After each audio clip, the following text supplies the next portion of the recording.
ਅਮ੍ਰਿਤਾ ਪ੍ਰੀਤਮ ਦਾ novel ਹੈ ਫੈਜ਼। ਪਹਿਲਾ ਅੰਕ। ਜੈਨਬ ਬੀਬੀ ਕਮੀਜ਼ ਦੇ ਘੇਰੇ ਨੂੰ ਕੱਚਾ ਕਰ ਬੈਠੀ ਸੀ। ਹੁਣ ਸਿਰਫ ਮਸ਼ੀਨ ਮਾਰਨੀ ਰਹਿ ਗਈ ਸੀ। ਕਮੀਜ਼ ਦੇ 5 ਆਨੇ ਤੇ ਪਜਾਮੇ ਦੇ 2 ਆਨੇ। ਉਹਨੇ ਹਿਸਾਬ ਲਾਇਆ, ਅੱਜ ਉਹਨੂੰ 7 ਆਨੇ ਜ਼ਰੂਰ ਬਣ ਜਾਣਗੇ।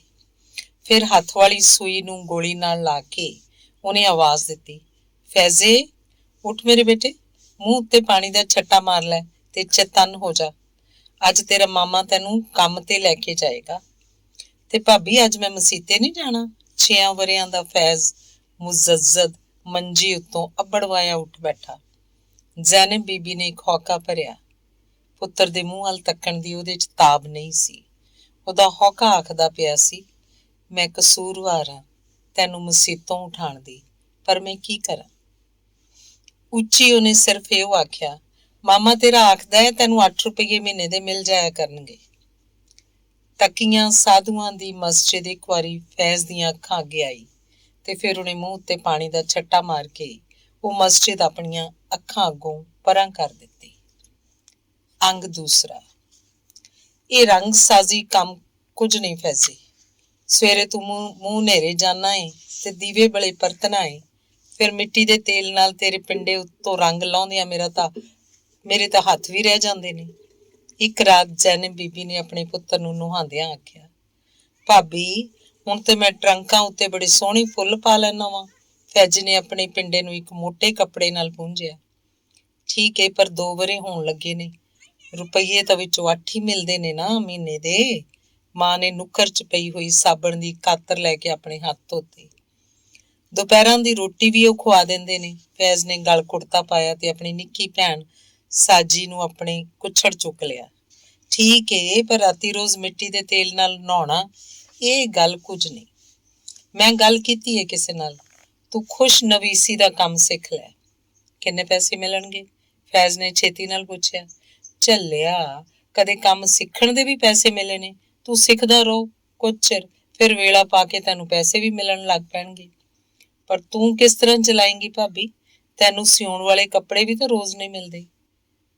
ਮੈਂ 2 ਘਰ ਲਾ ਲਏ ਨੇ, ਉਹਨਾਂ ਦੇ ਭਾਂਡੇ ਕਰ ਦਿਆ ਕਰਾਂਗੀ, ਤੂੰ ਕੰਮ ਸਿੱਖ ਲੈ। ਜ਼ੈਨਬ ਬੀਬੀ ਦੇ ਅੰਦਰੋਂ ਇੱਕ ਹੌਕਾ ਉੱਠਿਆ, ਪਰ ਉਹਨੇ ਮੂੰਹ ਬੁਲਾ ਲਿਆ, ਕਿਤੇ ਉਹਦਾ ਪੁੱਤਰ ਇਸ ਹੌਕੇ ਨਾਲ ਡੋਲ ਨਾ ਜਾਵੇ। ਅੰਗ ਤੀਸਰਾ। ਖੁਸ਼ ਨਵੀਸੀ ਸਿੱਖਣ ਲਈ ਫੈਜ਼ ਨੂੰ ਆਪਣੇ ਘਰੋਂ ਭਾਟੀ ਦਰਵਾਜ਼ਿਓਂ ਦਿੱਲੀ ਦਰਵਾਜ਼ੇ ਜਾਣਾ ਪੈਂਦਾ ਸੀ। ਉਹ ਸਾਰੇ ਦਿਨ ਦੀ ਹਾਜ਼ਰੀ ਦਿੰਦਾ ਤੇ ਜਦੋਂ ਖਾਲੀ ਹੱਥੀ ਘਰ ਮੁੜਦਾ ਉਹਦੀਆਂ ਲੱਤਾਂ 'ਚ ਆਂਗਸ ਨਹੀਂ ਸੀ ਹੁੰਦੀ। ਇੱਕ ਦਿਨ ਉਹ ਮੂੰਹ ਨੇਰੇ ਉੱਠ ਬੈਠਾ। ਦਿੱਲੀ ਦਰਵਾਜ਼ੇ ਜਾਣ ਦੀ ਥਾਂ ਗਵਾਲ ਮੰਡੀ ਤੁਰ ਪਿਆ। ਸਬਜ਼ੀ ਮੰਡੀ 'ਚ ਸਬਜ਼ੀਆਂ ਦੇ ਗੱਡੇ ਖਲੋਤੇ ਹੋਏ ਸਨ। ਭਾਅ ਬਣਦੇ ਪਏ ਸਨ, ਟੋਕਰੇ ਭਰੀਂਦੇ ਪਏ ਸਨ। ਕਦੇ ਕੋਈ ਆਲੂ, ਕਦੇ ਕੋਈ ਗੰਢਾ, ਕਦੇ ਕੋਈ ਟੀਂਡਾ ਰਿੜਦਾ ਪਰਾਂ ਜਾ ਪੈਂਦਾ। ਫੈਜੇ ਨੇ ਵੇਖਿਆ ਹੋਰ ਸਬਜ਼ੀਆਂ ਤਾਂ ਘੱਟ, ਪਰ ਇਹ ਗੋਲ ਚੀਜ਼ਾਂ ਜ਼ਰੂਰ ਰਿੜ ਪੈਂਦੀਆਂ ਸਨ। ਉਹਨੇ ਭੱਜ ਕੇ ਉਹ ਆਲੂ, ਉਹ ਗੰਢੇ, ਉਹ ਟੀਂਡੇ ਚੁਣ ਲਏ। ਬਾਜ਼ਾਰ 'ਚ ਸਬਜ਼ੀਆਂ ਦੀਆਂ ਛੋਟੀਆਂ ਢੇਰੀਆਂ ਲਾ ਕੇ ਕੁਝ ਅਰੈਣਾਂ ਬੈਠੀਆਂ ਹੋਈਆਂ ਸਨ। ਪਰਾਂ ਕਿਤੇ ਮਕਾਨ ਦੀ ਉਸਾਰੀ ਲੱਗੀ ਹੋਈ ਸੀ। ਕੰਮ ਉੱਤੇ ਜਾਂਦੀਆਂ ਬਾਗੜੇ ਆਣੀਆਂ ਨੇ ਉੱਥੋਂ ਸਸਤੀ ਸਬਜ਼ੀ ਲੈਣ ਲਈ ਇੱਕ ਭੀੜ ਪਾਈ ਹੋਈ ਸੀ। ਫੈਜ਼ ਨੇ ਵੀ ਆਪਣੇ ਗਿਣਤਰੀ ਦੇ ਆਲੂਆਂ ਗੰਢਿਆਂ ਦੀ ਇੱਕ ਨਿੱਕੀ ਜਿਹੀ ਢੇਰੀ ਲਾ ਦਿੱਤੀ ਤੇ ਆਪਣੀ ਤਹਿਮਤ ਨੂੰ ਜ਼ਰਾ ਕੁ ਉੱਚੀਆਂ ਕਰਕੇ ਪੈਰਾਂ ਭਾਰ ਬਹਿ ਗਿਆ। ਥੋੜੇ ਜਿਹੇ ਚਿਰ ਪਿੱਛੋਂ ਫੈਜ਼ ਨੂੰ 2.5 ਆਨੇ ਬਣ ਗਏ। ਹੁਣ ਜਦੋਂ ਦਿੱਲੀ ਦਰਵਾਜ਼ੇ ਵੱਲ ਤੁਰਿਆ ਉਹਦੇ ਪੈਰ ਉੱਡਦੇ ਪਏ ਸਨ। ਅੰਗ ਚੌਥਾ। ਕਿਸੇ ਦਿਨ 2 ਆਨੇ, ਕਿਸੇ ਦਿਨ 2.5 ਆਨੇ, ਇਹ ਫੈਜ਼ ਨੂੰ ਰੋਜ਼ ਦੀ ਆਮਦਨ ਬਣ ਗਈ। ਜਿੱਥੇ ਉਹ ਖੁਸ਼ ਨਵੀਸੀ ਦਾ ਕੰਮ ਸਿੱਖਦਾ ਸੀ, ਉਹ ਇੱਕ ਰੋਜ਼ਾਨਾ ਅਖਬਾਰ ਦਾ ਦਫ਼ਤਰ ਸੀ। ਇੱਕ ਦਿਨ ਸ਼ਾਮ ਨੂੰ ਫੈਜ਼ ਨੇ ਸੋਚਿਆ, ਜੇ ਉਹ ਅਖਬਾਰ ਦੀਆਂ 8 ਕਾਪੀਆਂ ਖਰੀਦ ਲਵੇ, 3 ਪੈਸਿਆਂ ਦੀ ਇੱਕ ਕਾਪੀ ਉਹਨੂੰ ਘਰ ਪਏਗੀ ਤੇ 4 ਪੈਸਿਆਂ ਦੀ ਵਿਕ ਜਾਏਗੀ। ਪੂਰੇ 8 ਪੈਸੇ ਉਹਨੂੰ ਬਚ ਜਾਣਗੇ। ਉਹਨੇ ਸਬਜ਼ੀ ਦੇ ਜੋੜੇ ਹੋਏ ਪੈਸਿਆਂ ਨਾਲ ਸਿਆਸਤ ਦੀਆਂ 8 ਕਾਪੀਆਂ ਖਰੀਦ ਲਈਆਂ। ਤਾਜ਼ਾ ਪਰਚਾ ਆ ਗਿਆ। ਸਿਆਸਤ ਦਾ ਤਾਜ਼ਾ ਪਰਚਾ ਪਹਿਲੋਂ ਇੱਕ ਬਾਜ਼ਾਰ 'ਚ, ਫਿਰ ਦੂਜੇ ਬਾਜ਼ਾਰ 'ਚ ਖਲੋ ਕੇ ਉੱਚੀ ਬੋਲਿਆ। 4 ਕਾਪੀਆਂ ਵਿਕ ਗਈਆਂ, ਪਰ ਅਜੇ ਵੀ ਰਹਿੰਦੀਆਂ 4 ਉਹਦੇ ਹੱਥ 'ਚ ਸਨ। ਬਾਜ਼ਾਰੋਂ ਤੁਰੀ ਜਾਂਦਾ ਸੀ, ਬੋਲੀ ਜਾਂਦਾ ਸੀ। ਤਰਕਾਲਾਂ ਪੈ ਚੱਲੀਆਂ ਸਨ, ਪਰ ਬਚੀਆਂ ਹੋਈਆਂ ਕਾਪੀਆਂ ਅਜੇ ਵੀ ਉਹਦੇ ਹੱਥ 'ਚ ਫੜੀਆਂ ਹੋਈਆਂ ਸਨ। ਹੀਰਾ ਮੰਡੀ 'ਚੋਂ ਲੰਘਦਿਆਂ ਉਹਨੂੰ ਇੱਕ ਜਣੇ ਨੇ ਆਖਿਆ, ਮੈਨੂੰ ਰੋਜ਼ ਦੇ ਜਾਇਆ ਕਰ ਇੱਕ ਅਖਬਾਰ। ਇਹ ਗੱਲ ਉਹਨੂੰ ਇੱਕ ਗਾਹਕ ਨੇ ਚੌਂਕ ਝੰਡੇ ਵਿੱਚ ਵੀ ਆਖੀ ਸੀ। ਭਾਵੇਂ ਕਿੱਥੇ ਚੌਂਕ ਝੰਡਾ, ਕਿੱਥੇ ਹੀਰਾ ਮੰਡੀ, ਪਰ 2 ਗਾਹਕ ਮੇਰੇ ਪੱਕੇ ਬਣ ਗਏ। ਰੋਜ਼ ਦੇ 2 ਪੈਸੇ ਪੱਕੇ, ਫੈਜ਼ ਨੇ ਸੋਚਿਆ। ਪਰ ਜੇ ਬਚੀਆਂ ਹੋਈਆਂ ਅਖਬਾਰਾਂ ਨਾ ਵਿਕੀਆਂ ਤਾਂ? ਫੈਜ਼ ਨੇ ਹਿਸਾਬ ਲਾਇਆ ਤਾਂ 6 ਪੈਸੇ ਪੱਲਿਓਂ ਦੇਣੇ ਪੈ ਜਾਣਗੇ। ਤਰਕਾਲਾਂ ਡੂੰਘੀਆਂ ਹੁੰਦੀਆਂ ਜਾਂਦੀਆਂ ਸਨ। ਫਿਰ ਉਹਨੇ ਅਨਾਰਕਲੀ ਦੇ ਚੌਂਕ 'ਚ ਖਲੋ ਕੇ ਹੱਥ 'ਚ ਬਚੀਆਂ ਹੋਈਆਂ ਕਾਪੀਆਂ 3 ਪੈਸਿਆਂ ਤੋਂ ਹੀ ਵੇਚ ਛੱਡੀਆਂ। ਅੰਗ 5ਵਾਂ। ਤਾਜ਼ਾ ਪਰਚਾ ਆ ਗਿਆ, ਸਿਆਸਤ ਦਾ ਤਾਜ਼ਾ ਪਰਚਾ। ਹੀਰਾ ਮੰਡੀ 'ਚ ਖਲੋ ਕੇ ਫੈਜ਼ ਨੇ ਆਵਾਜ਼ ਲਾਈ ਤੇ ਫਿਰ ਉਹਦੀ ਆਵਾਜ਼ ਉਹਦੇ ਸੰਗ ਚੜ ਗਈ।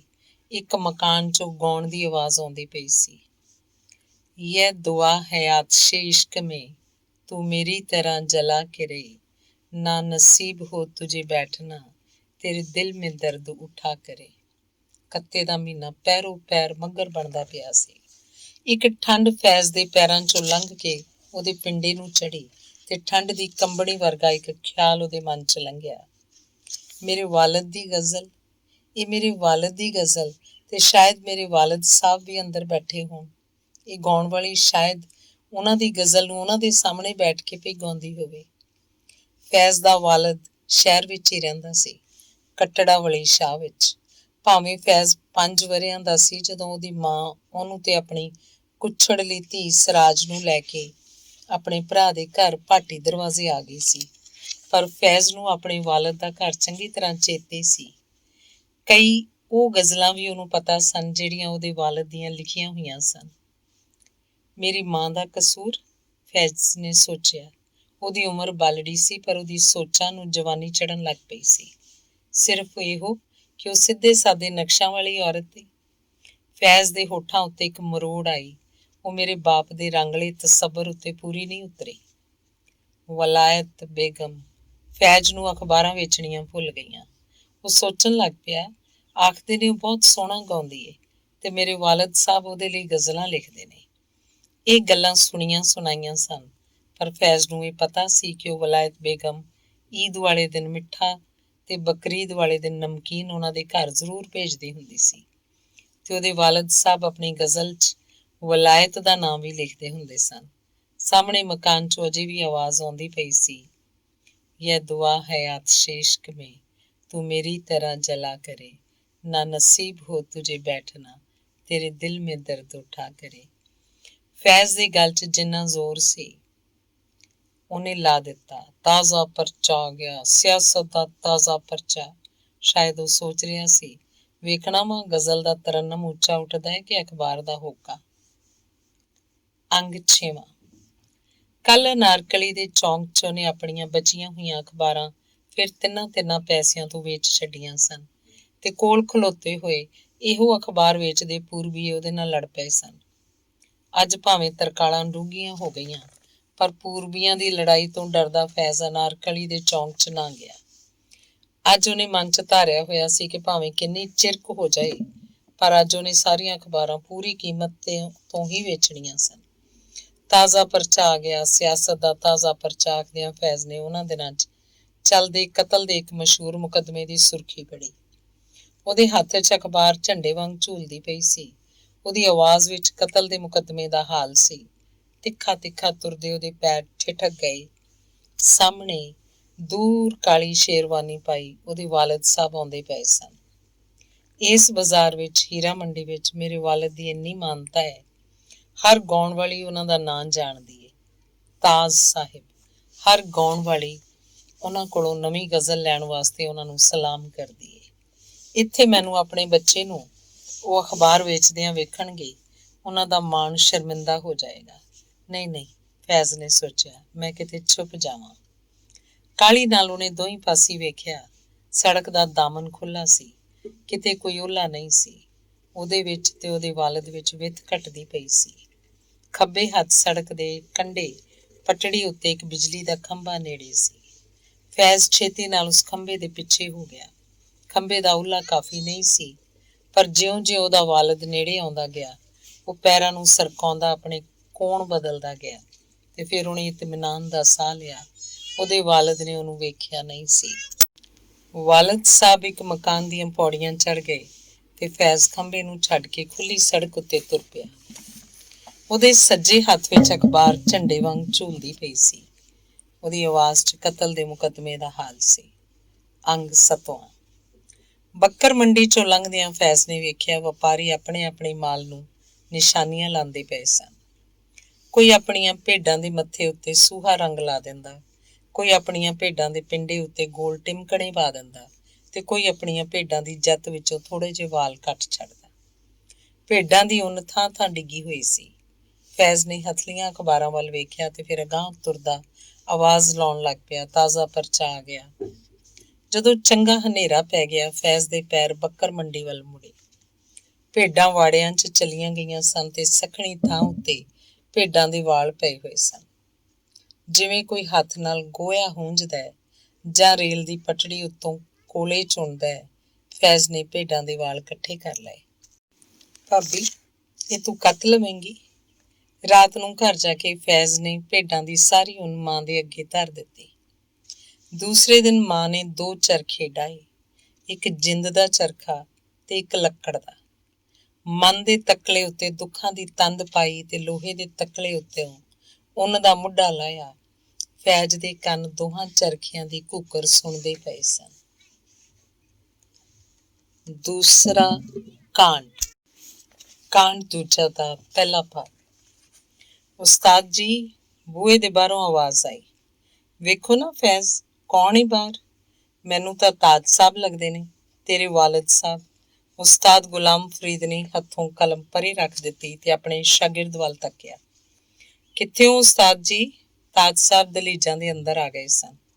ਆਓ ਆਓ ਤਾਜ ਸਾਹਿਬ। ਉਸਤਾਦ ਜੀ ਨੇ ਸੱਜੇ ਹੱਥ ਪਏ ਹੋਏ ਤਕੀਏ ਨੂੰ ਅਗਾਂਹ ਕੀਤਾ ਤੇ ਫਿਰ ਆਖਿਆ, ਇਹ ਫੈਜ਼ ਏ ਨਾ, ਫੈਜ਼ ਮੁਜ਼ੱਜ਼ਦ, ਆਪਣਾ ਬੇਟਾ। ਤਾਜ ਸਾਹਿਬ ਨੇ ਫੈਜ਼ ਦੇ ਮੂੰਹ ਵੱਲ ਵੇਖਿਆ ਤੇ ਫਿਰ ਕਿੰਨਾ ਚਿਰ ਵੇਖਦੇ ਰਹੇ। ਹੱਥਾਂ 'ਚ ਇੱਕ ਸੰਗ ਸੀ। ਫਿਰ ਅੰਦਰੋਂ ਲਹੂ ਨੇ ਇੱਕ ਉਛਾਲਾ ਖਾਧਾ। ਜ਼ੋਰੀ ਹੱਥਾਂ 'ਚ ਹਰਕਤ ਆ ਗਈ। ਉਹਨਾਂ ਨੇ ਫੈਜ਼ ਦੀ ਪਿੱਠ ਉੱਤੇ ਥਾਪੜੀ ਦਿੱਤੀ। ਬੜਾ ਸਿਆਣਾ ਬੇਟਾ ਹੈ, ਬੜਾ ਹੋਣਹਾਰ, ਉਸਤਾਦ ਗੁਲਾਮ ਫਰੀਦ ਨੇ ਆਖਿਆ। ਫਿਰ ਉਹਨੂੰ ਜਾਪਿਆ ਸ਼ਾਇਦ ਤਾਜ ਸਾਹਿਬ ਨੇ ਉਹਦੀ ਗੱਲ ਨਹੀਂ ਸੀ ਸੁਣੀ। ਉਹਨਾਂ ਦੀਆਂ ਅੱਖਾਂ ਅਜੇ ਵੀ ਪੁੱਤਰ ਦੇ ਮੂੰਹ ਵੱਲ ਲੱਗੀਆਂ ਹੋਈਆਂ ਸਨ। ਉਹਨੇ ਫਿਰ ਆਖਿਆ, ਕੋਈ 2 ਵਰ੍ਹੇ ਮੇਰੇ ਕੋਲ ਸਿਆਸਤ ਦੇ ਦਫ਼ਤਰ ਵੀ ਬੈਠਦਾ ਰਿਹਾ ਸੀ। ਫਿਰ ਜਦੋਂ ਮੈਂ ਇੱਥੇ ਆਪਣੀ ਬੈਠਕ ਵਿੱਚ ਕੰਮ ਕਰਨ ਲੱਗ ਪਿਆ, ਇਹ ਵੀ ਮੇਰੇ ਨਾਲ ਹੀ ਆ ਗਿਆ। ਹੁਣ ਤਾਂ ਚੰਗੀ ਮੁਹਾਰਤ ਹੋ ਗਈ ਸੂ, ਬੜਾ ਹੱਥ ਸਾਫ਼ ਹੋ ਗਿਆ ਹੈ। ਵੇਖੋ ਤਾਂ ਸਹੀ ਕਿਆ ਖੁਸ਼ ਖਤ ਲਿਖਦਾ ਹੈ। ਤੇ ਫਿਰ ਉਹਨੂੰ ਹੋਰ ਇੱਕ ਗੱਲ ਚੇਤੇ ਆ ਗਈ। ਨਾਲ ਹੀ ਆਖਣ ਲੱਗਾ, ਪਹਿਲਾਂ ਪਹਿਲਾਂ ਤਾਂ ਬਰਕਤ ਅਲੀ ਨੂੰ ਨੁਕਤੇ ਵਾਲੇ ਕਾਫ ਨਾਲ ਲਿਖ ਦਿੰਦਾ ਸੀ, ਹੁਣ ਤਾਂ ਹੇਜੇ ਬੜੇ ਚੰਗੇ ਹੋ ਗਏ ਸੂ। ਤੇ ਫਿਰ ਉਸਤਾਦ ਨੇ ਨਾਲ ਇਹ ਵੀ ਆਖਿਆ, ਹੁਣ ਤਾਂ 15-20 ਰੁਪਏ ਵੀ ਮਹੀਨੇ ਦੇ ਬਣਾ ਲੈਂਦਾ ਏ। ਤਾਜ ਸਾਹਿਬ ਬਹਿ ਗਏ, ਤਕੀਏ ਨਾਲ ਢੋ ਲਾਈ ਤੇ ਆਖਣ ਲੱਗੇ, ਬਈ ਗੱਲ ਇਹ ਵੇ ਉਸਤਾਦ ਜੀ ਕਿ ਮੈਂ ਇੱਕ ਹਫ਼ਤਾਵਾਰ ਕੱਢਣਾ ਏ ਤੇ ਇਹ ਕਿਤਾਬਤ ਵਾਲਾ ਕੰਮ ਤੁਸਾਂ ਕਰਨਾ ਏ। ਇਹ ਕੰਮ ਮੈਂ ਹੋਰ ਕਿਸੇ ਕੋਲੋਂ ਨਹੀਂ ਕਰਵਾਉਣਾ। ਮਾਲਕ ਹੋ, ਜਿਵੇਂ ਆਖੋ। ਫਿਰ ਗੱਲ ਪੱਕੀ ਹੋਈ? ਤੁਹਾਡਾ ਆਖਿਆ ਅਸੀਂ ਮੋੜਨਾ ਏ ਤਾਜ ਸਾਹਿਬ। ਤਾਜ ਸਾਹਿਬ ਉੱਠ ਬੈਠੇ। ਉਹਨਾਂ ਦੀਆਂ ਅੱਖਾਂ ਫਿਰ ਪੁੱਤਰ ਦੇ ਮੂੰਹ ਵੱਲ ਤੱਕਣ ਲੱਗ ਪਈਆਂ। ਆਖਣ ਲੱਗੇ, ਇਹਨੂੰ ਆਪਣੇ ਨਾਲ ਹੀ ਲੈ ਆਉਣਾ ਉਸਤਾਦ ਜੀ, ਜਿਵੇਂ ਆਖੋ। ਇਹ ਉੱਥੇ ਹੀ ਰਹੇਗਾ। ਤਾਜ ਸਾਹਿਬ ਨੇ ਆਖਿਆ ਤੇ ਕਮਰੇ 'ਚੋਂ ਬਾਹਰ ਜਾਣ ਲੱਗੇ। ਤੂੰ ਆ ਜਾਏਂਗਾ ਨਾ? ਦਲੀਜਾਂ ਕੋਲ ਪਹੁੰਚ ਕੇ ਉਹ ਰੁਕ ਗਏ। ਫੈਜ਼ ਨੇ ਹਾਮੀ ਨਾ ਭਰੀ, ਇਨਕਾਰ ਵੀ ਨਾ ਕੀਤਾ। ਤਾਜ ਸਾਹਿਬ ਮਿੰਟ ਕੁ ਖਲੋਤੇ ਰਹੇ, ਫਿਰ ਆਖਣ ਲੱਗੇ, ਆਪਣੀ ਵਾਲਦਾ ਨੂੰ ਵੀ ਨਾਲ ਲੈ ਆਵੀਂ। ਫਿਰ ਉਹਨਾਂ ਨੇ ਜਵਾਬ ਕੋਈ ਨਾ ਉਡੀਕਿਆ, ਕਮਰੇ 'ਚੋਂ ਬਾਹਰ ਚਲੇ ਗਏ। ਦੂਸਰਾ ਅੰਗ। ਤੇਰਾ ਆਖਿਆ ਮੈਂ ਮੋੜਦੀ ਨਹੀਂ ਫੈਜੇ, ਪਰ ਜੇ ਭਾਬੀ ਤੇਰਾ ਜੀ ਨਹੀਂ ਕਰਦਾ ਤੇ ਨਾ ਸਹੀ। ਇਹ ਗੱਲ ਨਹੀਂ ਫੈਜੇ, ਇਹ ਤਾਂ ਮੇਰੇ ਖੌਰੇ ਕਿਹੜੇ ਨਸੀਬ ਨੇ ਜੋ ਤੇਰੇ ਵਾਲਿਦ ਨੇ ਮੈਨੂੰ ਯਾਦ ਕੀਤਾ ਏ। ਪਰ ਡਰਨੀ ਆ, ਇਹ ਮੇਰੇ ਨਸੀਬ ਮੇਰੇ ਨਾਲ ਫਿਰ ਛਲ ਖੇਡ ਜਾਣਗੇ। ਜ਼ੈਨਬ ਬੀਬੀ ਨੇ ਆਖਿਆ, ਪਰ ਇੱਕ ਹੌਕਾ ਭਰ ਕੇ ਆਪਣੇ ਕੱਪੜੇ ਲੱਤੇ ਸਾਂਭ ਲਏ ਤੇ ਆਪਣੀ ਧੀ ਸਰਾਜ ਨੂੰ ਆਪਣੇ ਕੁੱਛੜ ਚੁੱਕ ਲਿਆ। ਤਾਜ ਸਾਹਿਬ ਦੇ ਮਕਾਨ ਦਾ ਰੰਗ ਹੀ ਵੱਟ ਗਿਆ। ਬਾਹਰਲੀ ਵੱਡੀ ਬੈਠਕ ਇੱਕ ਹਫ਼ਤਾਵਾਰ ਅਖਬਾਰ ਦਾ ਦਫ਼ਤਰ ਬਣ ਗਈ ਤੇ ਅੰਦਰਲੇ 2 ਛੋਟੇ ਕਮਰੇ ਘਰ ਬਣ ਗਏ। ਬਾਹਰ ਫੈਜ਼ ਆਪਣੇ ਉਸਤਾਦ ਦੇ ਨਾਲ ਰਲ ਕੇ ਕਿਤਾਬਤ ਕਰਦਾ ਤੇ ਅੰਦਰ ਜ਼ੈਨਬ ਬੀਬੀ ਰੋਟੀ ਆਰ ਕਰਦੀ। ਡਰਨੀ ਆ, ਇਹ ਨਸੀਬ ਮੇਰੇ ਨਾਲ ਫੇਰ ਕੋਈ ਛਲ ਖੇਡ ਜਾਣਗੇ। ਥੋੜੇ ਜਿਹੇ ਮਹੀਨਿਆਂ ਪਿੱਛੋਂ ਹੀ ਜ਼ੈਨਬ ਬੀਬੀ ਦਾ ਇਹ ਡਰ ਸੱਚਾ ਹੋ ਗਿਆ। ਤਾਜ ਸਾਹਿਬ ਪਿਛਲੇ 15 ਦਿਨਾਂ ਤੋਂ ਅਲੀਪੁਰ ਗਏ ਹੋਏ ਸਨ। ਉਰਸ ਦੇ ਮੇਲੇ ਤੇ ਉਹ ਜਦੋਂ ਵਾਪਸ ਆਏ, ਉਹਨਾਂ ਦੇ ਨਾਲ ਇੱਕ ਔਰਤ ਸੀ। ਤੀਸਰਾ ਭਾਗ। ਪਿਛਲੇ ਕੁਝ ਦਿਨਾਂ ਤੋਂ ਤਾਜ ਸਾਹਿਬ ਦਾ ਇੱਕ ਦੋਸਤ ਇਸ ਸ਼ਹਿਰ ਵਿੱਚ ਆਇਆ ਹੋਇਆ ਸੀ। ਕਦੀ ਕਿਸੇ ਵੇਲੇ ਉਹ ਤਾਜ ਸਾਹਿਬ ਦੀ ਬੈਠਕ ਵਿੱਚ ਵੀ ਆ ਬਹਿੰਦਾ ਸੀ। ਇੱਕ ਦਿਨ ਆਇਆ, ਤਾਜ ਸਾਹਿਬ ਕਿਤੇ ਬਾਹਰ ਗਏ ਹੋਏ ਸਨ। ਉਹਨੇ ਵਿਹਲੇ ਬੈਠੇ ਨੇ ਹੱਥ 'ਚ ਪੈਨਸਿਲ ਫੜੀ ਤੇ ਸਾਹਮਣੇ ਪਏ ਹੋਏ ਖਾਲੀ ਕਾਗਜ਼ ਉੱਤੇ ਇੱਕ ਔਰਤ ਦਾ ਸਕੈਚ ਬਣਾ ਦਿੱਤਾ। ਇਹ ਪ੍ਰੋਫਾਈਲ ਸੀ, ਇੱਕ ਪਾਸਾ। ਫੈਜ਼ ਨੇ ਵੇਖਿਆ ਤੇ ਵੇਖਦਾ ਹੀ ਰਹਿ ਗਿਆ। 2 ਮਿੰਟ ਲਕੀਰਾਂ ਮਾਰੀਆਂ ਤੇ ਇਹੋ ਜਿਹੀ ਸ਼ਕਲ ਬਣ ਗਈ। ਅੱਜ ਉਹਦੇ ਮਨ ਦੇ ਪਾਣੀਆਂ 'ਚੋਂ ਇੱਕ ਛੱਲ ਉੱਠੀ। ਵਾਲਦ ਸਾਹਿਬ ਦਾ ਦੋਸਤ ਚਲਾ ਗਿਆ। ਉਸ ਕਾਗਜ਼ ਨੂੰ ਉੱਥੇ ਹੀ ਸੁੱਟ ਗਿਆ, ਜਿਵੇਂ ਉਹ ਕੋਈ ਏਡੀ ਵੱਡੀ ਗੱਲ ਨਹੀਂ ਸੀ। ਫੈਜ਼ ਨੇ ਹੈਰਾਨ ਹੋ ਕੇ ਉਹ ਕਾਗਜ਼ ਚੁੱਕ ਲਿਆ ਤੇ ਫਿਰ ਅਡੋਲ ਕਿਸੇ ਕਿਤਾਬ 'ਚ ਸਾਂਭ ਦਿੱਤਾ ਕਿ ਉਹਨੂੰ ਭੰਨ ਨਾ ਪੈ ਜਾਏ। ਜਦੋਂ ਇਕੱਲਾ ਹੋਇਆ, ਉਹਨੇ ਉਹ ਕਾਗਜ਼ ਕੱਢਿਆ, ਵੇਖਦਾ ਰਿਹਾ ਤੇ ਫਿਰ ਉਹਨੇ ਇੱਕ ਪਤਲਾ ਕਾਗਜ਼ ਉਹਦੇ ਉੱਤੇ ਰੱਖ ਕੇ ਉਹਨੂੰ ਟਰੇਸ ਕਰ ਲਿਆ। 1 ਵਾਰ ਟਰੇਸ ਕੀਤਾ, 2 ਵਾਰ ਕੀਤਾ, ਕਈ ਵਾਰ ਕੀਤਾ ਤੇ ਫਿਰ ਉਹਦਾ ਜੀ ਕੀਤਾ ਉਹ ਟਰੇਸ ਨਾ ਕਰੇ, ਉਹਦੇ ਵੱਲ ਵੇਖ ਕੇ ਆਪੇ ਬਣਾਵੇ। ਚੌਥਾ ਭਾਗ। ਮੈਂ ਤੈਨੂੰ ਆਖਿਆ ਸੀ ਨਾ ਫੈਜ਼ੀ, ਜ਼ੈਨਬ ਬੀਬੀ ਨੇ ਇੱਕ ਦਿਨ ਅੱਖਾਂ ਭਰ ਲਈਆਂ। ਹਾਂ ਭਾਬੀ। ਫੈਜ਼ ਕੁਝ ਆਖਣ ਜੋਗਾ ਨਹੀਂ ਸੀ। ਇਸ ਘਰ 'ਚ ਮੇਰਾ ਦਾਣਾ ਪਾਣੀ ਬਹੁਤਾ ਨਹੀਂ। ਫਿਰ ਚੱਲ ਭਾਟੀ ਦਰਵਾਜ਼ੇ, ਮਾਮੇ ਦੇ ਘਰ ਚੱਲਨੇ ਆ। ਤੂੰ ਔਖਾ ਤੇ ਨਹੀਂ ਹੋਏਗਾ? ਮੈਂ ਭਲਾ ਕਾਹਨੂੰ ਔਖਾ ਹੋਣਾ ਹੈ? ਹੁਣ ਮੈਂ ਤੈਨੂੰ ਕਿਸੇ ਦੇ ਘਰ ਕੰਮ ਵੀ ਨਹੀਂ ਕਰਨ ਦੇਣਾ। ਮੈਂ ਮਹੀਨੇ ਦੇ 20 ਰੁਪਏ ਤਾਂ ਜ਼ਰੂਰ ਬਣਾ ਲਵਾਂਗਾ। ਜ਼ੈਨਬ ਬੀਬੀ ਨੇ ਉਹੀਓ ਕੱਪੜੇ ਲੱਤੇ ਫੇਰ ਸਾਂਭ ਲਏ, ਜਿਹੜੇ ਉਹ ਭਾਟੀ ਦਰਵਾਜ਼ੇ ਆਉਣ ਲੱਗਿਆਂ ਸਾਂਭ ਕੇ ਲਿਆਈ ਸੀ। ਕੱਟੜਾ ਵਲੀ ਸ਼ਾਹ ਤੋਂ ਤੁਰਨ ਲੱਗਿਆ ਫੈਜ਼ ਦੇ ਹੱਥ 'ਚ ਉਹ ਕਾਗਜ਼ ਸੀ, ਜਿਹੜਾ ਉਹ ਕਈਆਂ ਦਿਨਾਂ ਤੋਂ ਸਾਹਮਣੇ ਰੱਖ ਕੇ ਵੇਖਦਾ ਰਹਿੰਦਾ ਸੀ, ਉਲੀਕਦਾ ਰਹਿੰਦਾ ਸੀ। ਪੰਜਵਾਂ ਭਾਗ। ਹੁਣ ਜ਼ੈਨਬ ਬੀਬੀ ਨੇ ਲੋਕਾਂ ਦੇ ਘਰ ਉਹਨਾਂ ਦੇ ਬਰਤਨ ਸਾਫ਼ ਕਰਨੇ ਛੱਡ ਦਿੱਤੇ। ਜੇ ਕਿਸੇ ਦਾ ਗੋਟਾ ਕਿਨਾਰੀ ਲਾਉਣ ਨੂੰ ਹੁੰਦਾ ਉਹ ਲਾ ਦਿੰਦੀ। ਬਾਂਕੜੀ ਉਹ ਡਾਢੀ ਸੋਹਣੀ ਪਾਉਂਦੀ ਸੀ। ਜੇ ਪਤਲਾ ਪਤਲਾ ਤਿੱਲਾ ਕੱਢਣਾ ਹੁੰਦਾ ਉਹ ਵੀ ਕੱਢ ਦਿੰਦੀ। ਫੈਜ਼ ਨੂੰ ਸ਼ੇਰਾਂ ਵਾਲੇ ਦਰਵਾਜ਼ੇ ਤੋਂ ਬਾਹਰ ਇੱਕ ਹਫ਼ਤਾਵਾਰ ਅਖਬਾਰ ਕਸ਼ਮੀਰੀ ਵਿੱਚ ਨੌਕਰੀ ਮਿਲ ਗਈ ਸੀ। 15 ਰੁਪਏ ਮਹੀਨਾ। ਇਹਨਾਂ ਦਿਨਾਂ 'ਚ ਫੈਜ਼ ਨੂੰ ਇਕੱਠੇ 2 ਇਸ਼ਕ ਲੱਗ ਗਏ ਸਨ। ਇੱਕ ਇਸ਼ਕ ਸੀ, ਉਹ ਦਿਨੇ ਹੱਥ ਵਿੱਚ ਪੈਨਸਿਲ ਲੈਂਦਾ ਤੇ ਕਾਗਜ਼ ਉੱਤੇ ਕੋਈ ਨਾ ਕੋਈ ਮੂਰਤ ਉਲੀਕਦਾ ਰਹਿੰਦਾ। ਰਾਤ ਨੂੰ ਹੱਥ ਵਿੱਚ ਚੌਕ ਲੈਂਦਾ ਤੇ ਬੰਦ ਦੁਕਾਨਾਂ ਦੇ ਫੱਟਿਆਂ ਉੱਤੇ ਕੋਈ ਨਾ ਕੋਈ ਤਸਵੀਰ ਬਣਾਉਂਦਾ ਰਹਿੰਦਾ। ਤੇ ਦੂਸਰਾ ਇਸ਼ਕ ਸੀ, ਉਹ ਕੋਈ ਵੀ ਗੀਤ ਸੁਣਦਾ, ਉਹਦੀਆਂ ਸੁਰਾਂ ਅੰਦਰ ਲੈ ਜਾਂਦੀਆਂ, ਫਿਰ ਜਿੱਥੇ ਉਹ ਬੈਠਦਾ ਉਹਦੇ ਹੋਠ ਹਿਲਦੇ ਰਹਿੰਦੇ। ਉਹੀਓ ਹੀ ਸੁਰ ਹੁੰਦੀ, ਉਹੀਓ ਹੀ ਹਰਫ ਹੁੰਦੇ। ਅੱਜ ਕੱਲ੍ਹ ਉਹ ਜਿਸ ਵੇਲੇ ਵਿਹਲਾ ਹੁੰਦਾ, ਇੱਕ ਪੈਨਸਿਲ ਜਾਂ ਇੱਕ ਚੌਕ ਉਹਦੇ ਹੱਥ ਆਪ ਮੁਹਾਰੇ ਫੜਿਆ ਜਾਂਦਾ ਤੇ ਇੱਕ ਗੀਤ ਆਪ ਮੁਹਾਰੇ ਉਹਦੇ ਹੋਠਾਂ ਉੱਤੇ ਆ ਜਾਂਦਾ। ਭਲਾ ਗਰੂਰ ਨਾ ਕਰ, ਖਾਕ ਮੇ ਮਿਲਾ ਕੇ ਮੁਝੇ। 6ਵਾਂ ਭਾਗ। ਲੋਹਾਰੀ ਦਰਵਾਜ਼ੇ ਤੇ ਇੱਕ ਕਿਤਾਬ ਫਰੋਸ਼ ਨੇ ਇੱਕ ਦਿਨ ਫੈਜ਼ ਦਾ ਕੰਮ ਵੇਖਿਆ। ਅੱਜ ਕੱਲ੍ਹ ਫੈਜ਼ ਦੇ ਅੰਦਰ ਜਿਵੇਂ ਕੁਝ ਉੱਗਦਾ ਰਹਿੰਦਾ ਸੀ, ਕੁਝ ਮੌਲਦਾ ਰਹਿੰਦਾ ਸੀ। ਉਹ ਕਿਤਾਬਤ ਕਰਦਾ, ਸੋਹਣੀ ਤੋਂ ਸੋਹਣੀ, ਪਰ ਉਹਨੂੰ ਜਾਪਦਾ ਉਹਦੇ ਅੰਦਰ ਦਾ ਸਭ ਕੁਝ ਇਹਨਾਂ ਹਰਫਾਂ 'ਚ ਪੂਰਾ ਨਹੀਂ ਸੀ ਆਉਂਦਾ।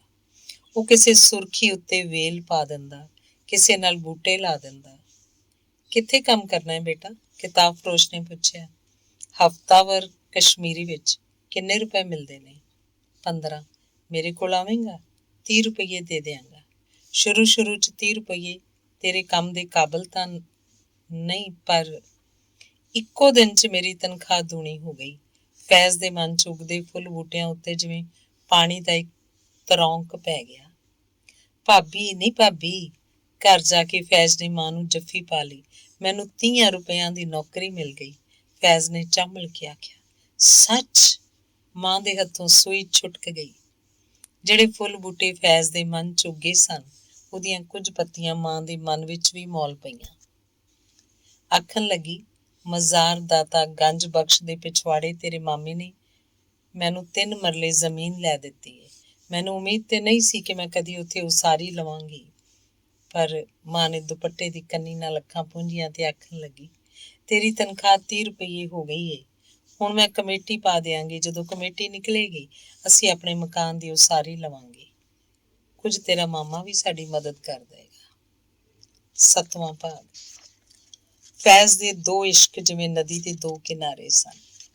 ਫੈਜ਼ ਦਾ ਸਾਰਾ ਮਨ ਇਹਨਾਂ ਦੋ ਕਿਨਾਰਿਆਂ 'ਚ ਵਲਿਆ ਸਾਂਭਿਆ ਵਗਦਾ ਪਿਆ ਸੀ। ਜਾਂ ਫੈਜ਼ ਨੂੰ ਜਾਪਦਾ ਇੱਕੋ ਕਿਸਮ ਦੀਆਂ ਦੋ ਬਾਹਾਂ ਹਨ ਤੇ ਉਹ ਦੋ ਬਾਹਾਂ ਦੀ ਗਲਵੱਕੜੀ 'ਚ ਘੁੱਟਿਆ ਹੋਇਆ। ਅੱਜ ਉਹ ਕਿਤੋਂ ਇਸ਼ਤਿਹਾਰ ਪੜ੍ਹ ਆਇਆ ਸੀ ਕਿ ਜਲੰਧਰ 'ਚ ਬਾਬਾ ਹਰਵੱਲਭ ਦਾ ਮੇਲਾ ਲੱਗਦਾ ਹੈ। ਉੱਥੇ ਸਾਰੇ ਹਿੰਦੁਸਤਾਨ ਦੇ ਗਵੱਈਏ ਆਉਣਗੇ। ਪੂਰੇ 3 ਦਿਨ ਇਹ ਮਹਿਫਿਲ ਲੱਗੇਗੀ।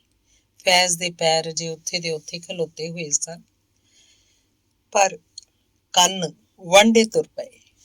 ਕਈ ਸੁਰ ਕਈ ਸਾਜ਼ ਉਹਦੇ ਕੰਨਾਂ 'ਚ ਛਿੜੇ ਹੋਏ ਸਨ।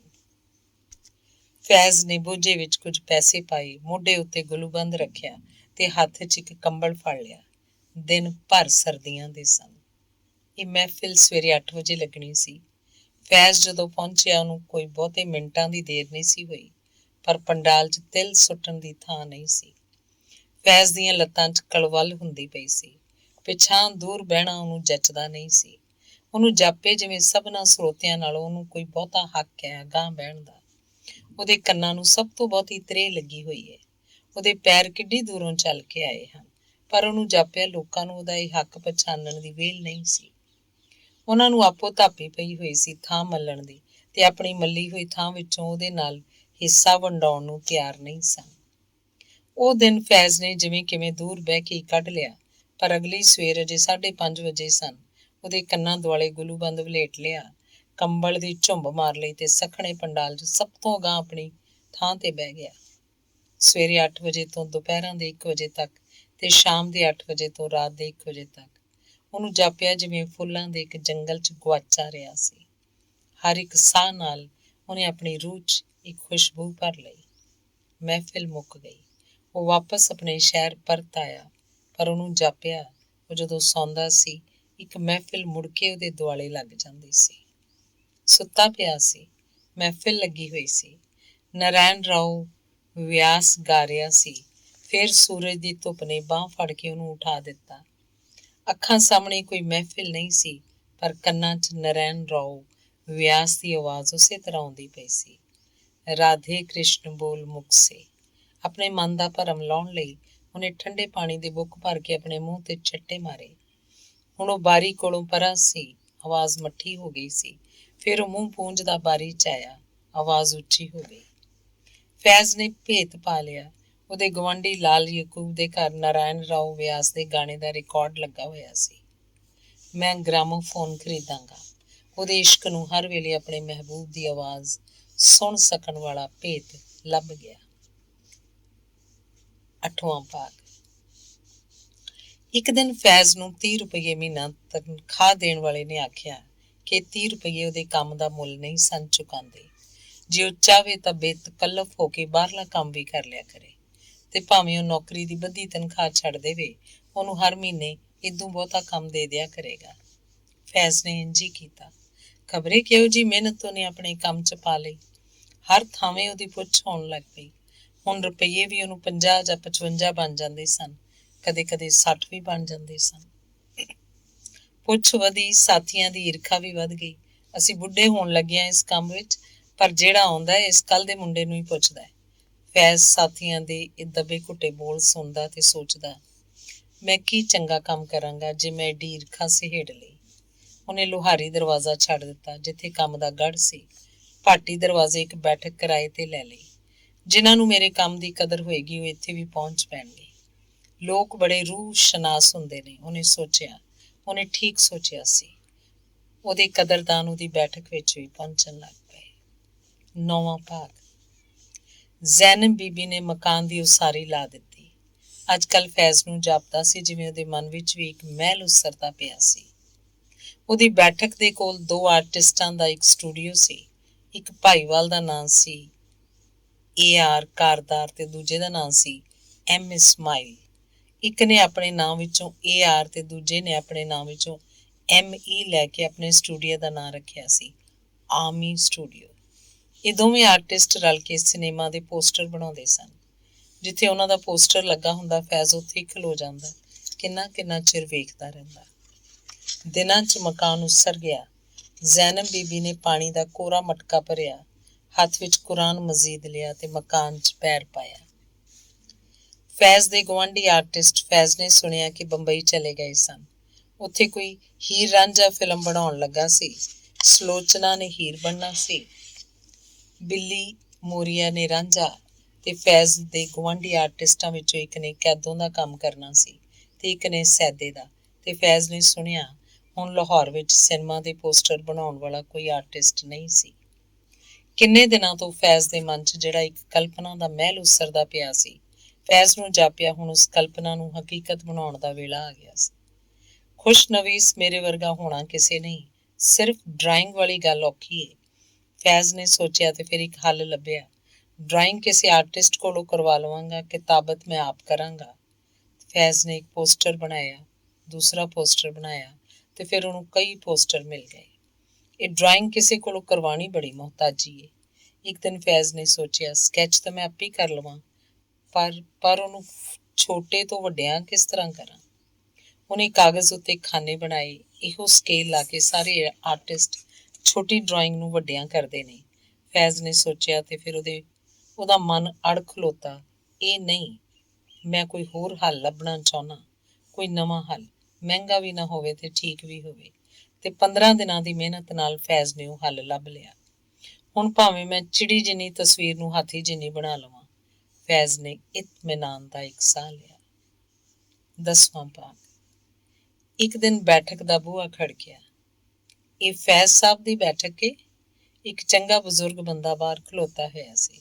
ਜੀ ਹਾਂ, ਲੰਘ ਆਓ ਅੰਦਰ, ਫੈਜ਼ ਨੇ ਆਖਿਆ। ਆਉਣ ਵਾਲੇ ਨੇ ਦਹਲੀਜ਼ਾਂ ਲੰਘ ਕੇ ਅੰਦਰਲੀ ਬੈਠਕ ਨੂੰ ਇੱਕ ਵਾਰ ਚੌਵੀਂ ਪਾਸੀ ਵੇਖਿਆ ਤੇ ਫਿਰ ਤਸੱਲੀ ਨਾਲ ਸਿਰ ਹਿਲਾ ਕੇ ਆਖਿਆ, ਹਾਂ, ਉਹਨਾਂ ਦੀ ਹੋਈ ਏ। ਮੈਨੂੰ ਕਿੰਨਾ ਚਿਰ ਲੱਗ ਗਿਆ ਲੱਭਦਿਆਂ। ਕਮਰੇ 'ਚ ਖਿਲਰੇ ਹੋਏ ਰੰਗ ਤੇ ਕਾਗਜ਼ ਉਸ ਬਜ਼ੁਰਗ ਨੂੰ ਬੈਠਕ ਲੱਭ ਲੈਣ ਦੀ ਤਸੱਲੀ ਦੁਆਉਂਦੇ ਪਏ ਸਨ। ਤਸ਼ਰੀਫ ਰੱਖੋ, ਫੈਜ਼ ਨੇ ਆਖਿਆ। ਕਿਸ ਕੁ ਵੇਲੇ ਆਉਣਗੇ ਫੈਜ਼ ਸਾਹਿਬ? ਉਹਨੇ ਦਰੀ ਤੇ ਬਹਿੰਦਿਆਂ ਕੰਧ ਨਾਲ ਢੋ ਲਾਈ। ਫੈਜ਼ ਮੁਸਕਰਾਇਆ। ਚਿਰਾਕੇ ਆਉਣਗੇ। ਨਹੀਂ ਨਹੀਂ, ਤੁਸੀਂ ਫਰਮਾਓ। ਮੈਨੂੰ ਕੰਮ ਕੋਈ ਨਹੀਂ ਉਹਨਾਂ ਨਾਲ, 1 ਮਿੰਟ ਦੀਦਾਰ ਕਰਨਾ ਸੀ ਉਹਨਾਂ ਦਾ। ਫੈਜ਼ ਦੇ ਬਾਲੜੇ ਮੂੰਹ ਤੇ ਨਵੀਂ ਨਵੀਂ ਆਈ ਹੋਈ ਜਵਾਨੀ ਸੰਗ ਗਈ ਤੇ ਉਹਨੇ ਹੌਲੀ ਜਿਹੀ ਆਖਿਆ, ਮੇਰਾ ਹੀ ਨਾਂ ਫੈਜ਼ ਏ। ਉਹ ਬਜ਼ੁਰਗ ਮੁਸਕਰਾਇਆ। ਨਹੀਂ, ਮੇਰਾ ਮਤਲਬ ਹੈ ਉਹ ਫੈਜ਼ ਸਾਹਿਬ ਜਿਨ੍ਹਾਂ ਨੇ ਪੋਸਟਰ ਬਣਾਏ ਨੇ। ਫਿਰ ਬਾਹਰ ਵੱਲ ਇਸ਼ਾਰਾ ਕਰਕੇ ਆਖਣ ਲੱਗਾ, ਉਹ ਸਾਹਮਣੇ ਦੀਵਾਰ ਉੱਤੇ ਵੀ ਇੱਕ ਪੋਸਟਰ ਲੱਗਾ ਹੋਇਆ ਹੈ। ਜਿਨ੍ਹਾਂ ਨੇ ਉਹ ਪੋਸਟਰ ਬਣਾਇਆ ਹੈ, ਮੈਂ ਹੀ ਬਣਾਇਆ ਹੈ, ਫੈਜ਼ ਨੇ ਆਖਿਆ। ਉਹਦੀ ਆਵਾਜ਼ 'ਚ ਝਾਕਾ ਵੀ ਸੀ, ਇੱਕ ਤਸੱਲੀ ਵੀ। ਤੂੰ? ਉਹ ਬਜ਼ੁਰਗ ਤਰਬ ਕੇ ਦਰੀ ਉੱਤੋਂ ਉੱਠ ਬੈਠਾ। ਫੈਜ਼ ਦੇ ਮੋਢੇ ਉੱਤੇ ਹੱਥ ਰੱਖਦਾ ਆਖਣ ਲੱਗਾ, ਮੈਂ ਤੇ ਸੋਚਿਆ ਸੀ ਕਿ ਮੇਰੇ ਨਾਲੋਂ ਵੀ ਬੁੱਢਾ ਬੰਦਾ ਹੋਏਗਾ। ਉਹਦੇ ਵਾਲ ਹੀ ਨਹੀਂ, ਉਹਦੀਆਂ ਭਵਾਂ ਵੀ ਚਿੱਟੀਆਂ ਹੋਣਗੀਆਂ। ਫੈਜ਼ ਦੀ ਮੱਸ ਫੁੱਟੀ ਹੋਈ ਸੀ, ਕਾਲੀ ਲੂਈ ਲਿਸ਼ਕ ਪਈ। 60 ਇੰਚ ਦਾ ਪੋਸਟਰ ਜਿੱਡਾ ਤੂੰ ਮਸਾਂ ਤੇ ਆਪ ਹੋਏਗਾ। ਉਸ ਬਜ਼ੁਰਗ ਨੇ ਫੈਜ਼ ਦਾ ਮੱਥਾ ਚੁੰਮ ਲਿਆ। ਉਹਦੇ ਅਦਬ 'ਚ ਅਸ਼ੀਰਵਾਦ ਵੀ ਰਲ ਗਈ। ਰੱਬ ਫਜ਼ਲ ਕਰੇ, ਇੱਕ ਦਿਨ ਤੇਰੀ ਕਲਮ 'ਚੋਂ ਜਾਦੂ ਬੋਲੇਗਾ। 11ਵਾਂ ਭਾਗ। ਫੈਜ਼ੇ, ਜੇ ਤੂੰ ਮੇਰੀ ਗੱਲ ਮੰਨੇ, ਇੱਕ ਦਿਨ ਜ਼ੈਨਬ ਬੀਬੀ ਨੇ ਆਖਿਆ। ਮੈਂ ਤੇਰਾ ਆਖਾ ਕਦੋਂ ਮੋੜਨਾ ਵਾ ਭਾਬੀ? ਤੂੰ ਆਪਣੇ ਵਾਲਦ ਸਾਹਿਬ ਨੂੰ ਆਖੋ ਇੱਥੇ ਆ ਜਾਣ ਆਪਣੇ ਘਰ। ਇੱਥੇ? ਆਪਣੇ ਘਰ? ਫੈਜ਼ ਮਾਂ ਦੇ ਮੂੰਹ ਵੱਲ ਤੱਕਦਾ ਰਹਿ ਗਿਆ। ਤੇਰਾ ਘਰ ਹੋਇਆ ਤਾਂ ਉਹਨਾਂ ਦਾ ਹੀ ਘਰ ਹੋਇਆ ਨਾ। ਉੱਥੇ ਕਿਰਾਏ ਦੇ ਮਕਾਨ 'ਚ ਰਹਿੰਦੇ ਨੇ। ਤੇ ਨਾਲੇ ਸੁਣਿਆ ਜਿਹੜੀ ਜਨਾਨੀ ਉਹਨਾਂ ਅਲੀਪੁਰ ਦੇ ਉਰਸ ਤੋਂ ਆਂਦੀ ਸੀ, ਉਹਨਾਂ ਨੂੰ ਛੱਡ ਕੇ ਟੁਰ ਗਈ ਏ ਕਿਤੇ। ਉਹ ਇਕੱਲੇ ਰਹਿੰਦੇ ਨੇ। ਮਾਂ ਨੇ ਅੱਖਾਂ ਨੀਵੀਆਂ ਪਾ ਲਈਆਂ। ਅੱਛਾ ਭਾਬੀ, ਫੈਜ਼ ਨੇ ਮਾਂ ਨੂੰ ਆਖਿਆ ਤੇ ਆਪਣਾ ਆਪ ਨੂੰ ਆਖਿਆ, ਸਾਗਰ ਖੌਰੇ ਇੰਨਾ ਡੂੰਘਾ ਹੁੰਦਾ ਹੈ ਕਿ ਨਹੀਂ ਜਿੰਨਾ ਡੂੰਘਾ ਔਰਤ ਦਾ ਦਿਲ ਹੁੰਦਾ ਹੈ। ਜਿਹਨੇ ਸਾਰੀ ਉਮਰ ਆਪਣੀ ਔਰਤ ਨੂੰ ਨਾ ਪੁੱਛਿਆ ਕਿ ਰੁੱਖੀ ਖਾਂਦੀ ਏ ਕਿ ਭੁੱਖੀ ਸੌਂਦੀ ਏ। ਸਾਰੀ ਉਮਰ ਪੀ ਪੀ ਕੇ ਜ਼ੈਨਬ ਨੇ ਅੱਜ ਸਿਰ ਉੱਤੇ ਛੱਤ ਪਾਈ ਏ ਤੇ ਫਿਰ ਉਸੇ ਨੂੰ ਕੋਈ ਆਵਾਜ਼ਾਂ ਮਾਰਦੀ ਏ, ਉਸੇ ਨੂੰ। ਫੈਜ਼ ਦੀ ਨਾਨੀ ਨੇ ਆਖਿਆ, ਮਾਮੇ ਨੇ ਆਖਿਆ, ਮਾਮੀ ਨੇ ਆਖਿਆ, ਪਰ ਫੈਜ਼ ਨੇ ਆਪਣੀ ਮਾਂ ਦਾ ਸੁਨੇਹਾ ਆਪਣੇ ਬਾਪ ਨੂੰ ਅਪੜਾ ਦਿੱਤਾ। 12ਵਾਂ ਭਾਗ। ਇੱਕ ਰਾਤ ਜ਼ੈਨਬ ਬੀਬੀ ਦੇ ਢਿੱਡ 'ਚ ਅੰਤਾਂ ਦੀ ਪੀੜ ਉੱਠੀ। ਸਵੇਰੇ ਕਿਸੇ ਸਿਆਣੇ ਨੂੰ ਵਿਖਾਵਾਂਗੀ, ਉਹਨੇ ਸੋਚਿਆ ਤੇ ਦੜ ਵੱਟ ਲਈ। ਮਤੇ ਮੇਰੇ ਸੁੱਤੇ ਹੋਏ ਬਾਲ ਜਾਗ ਪੈਣ।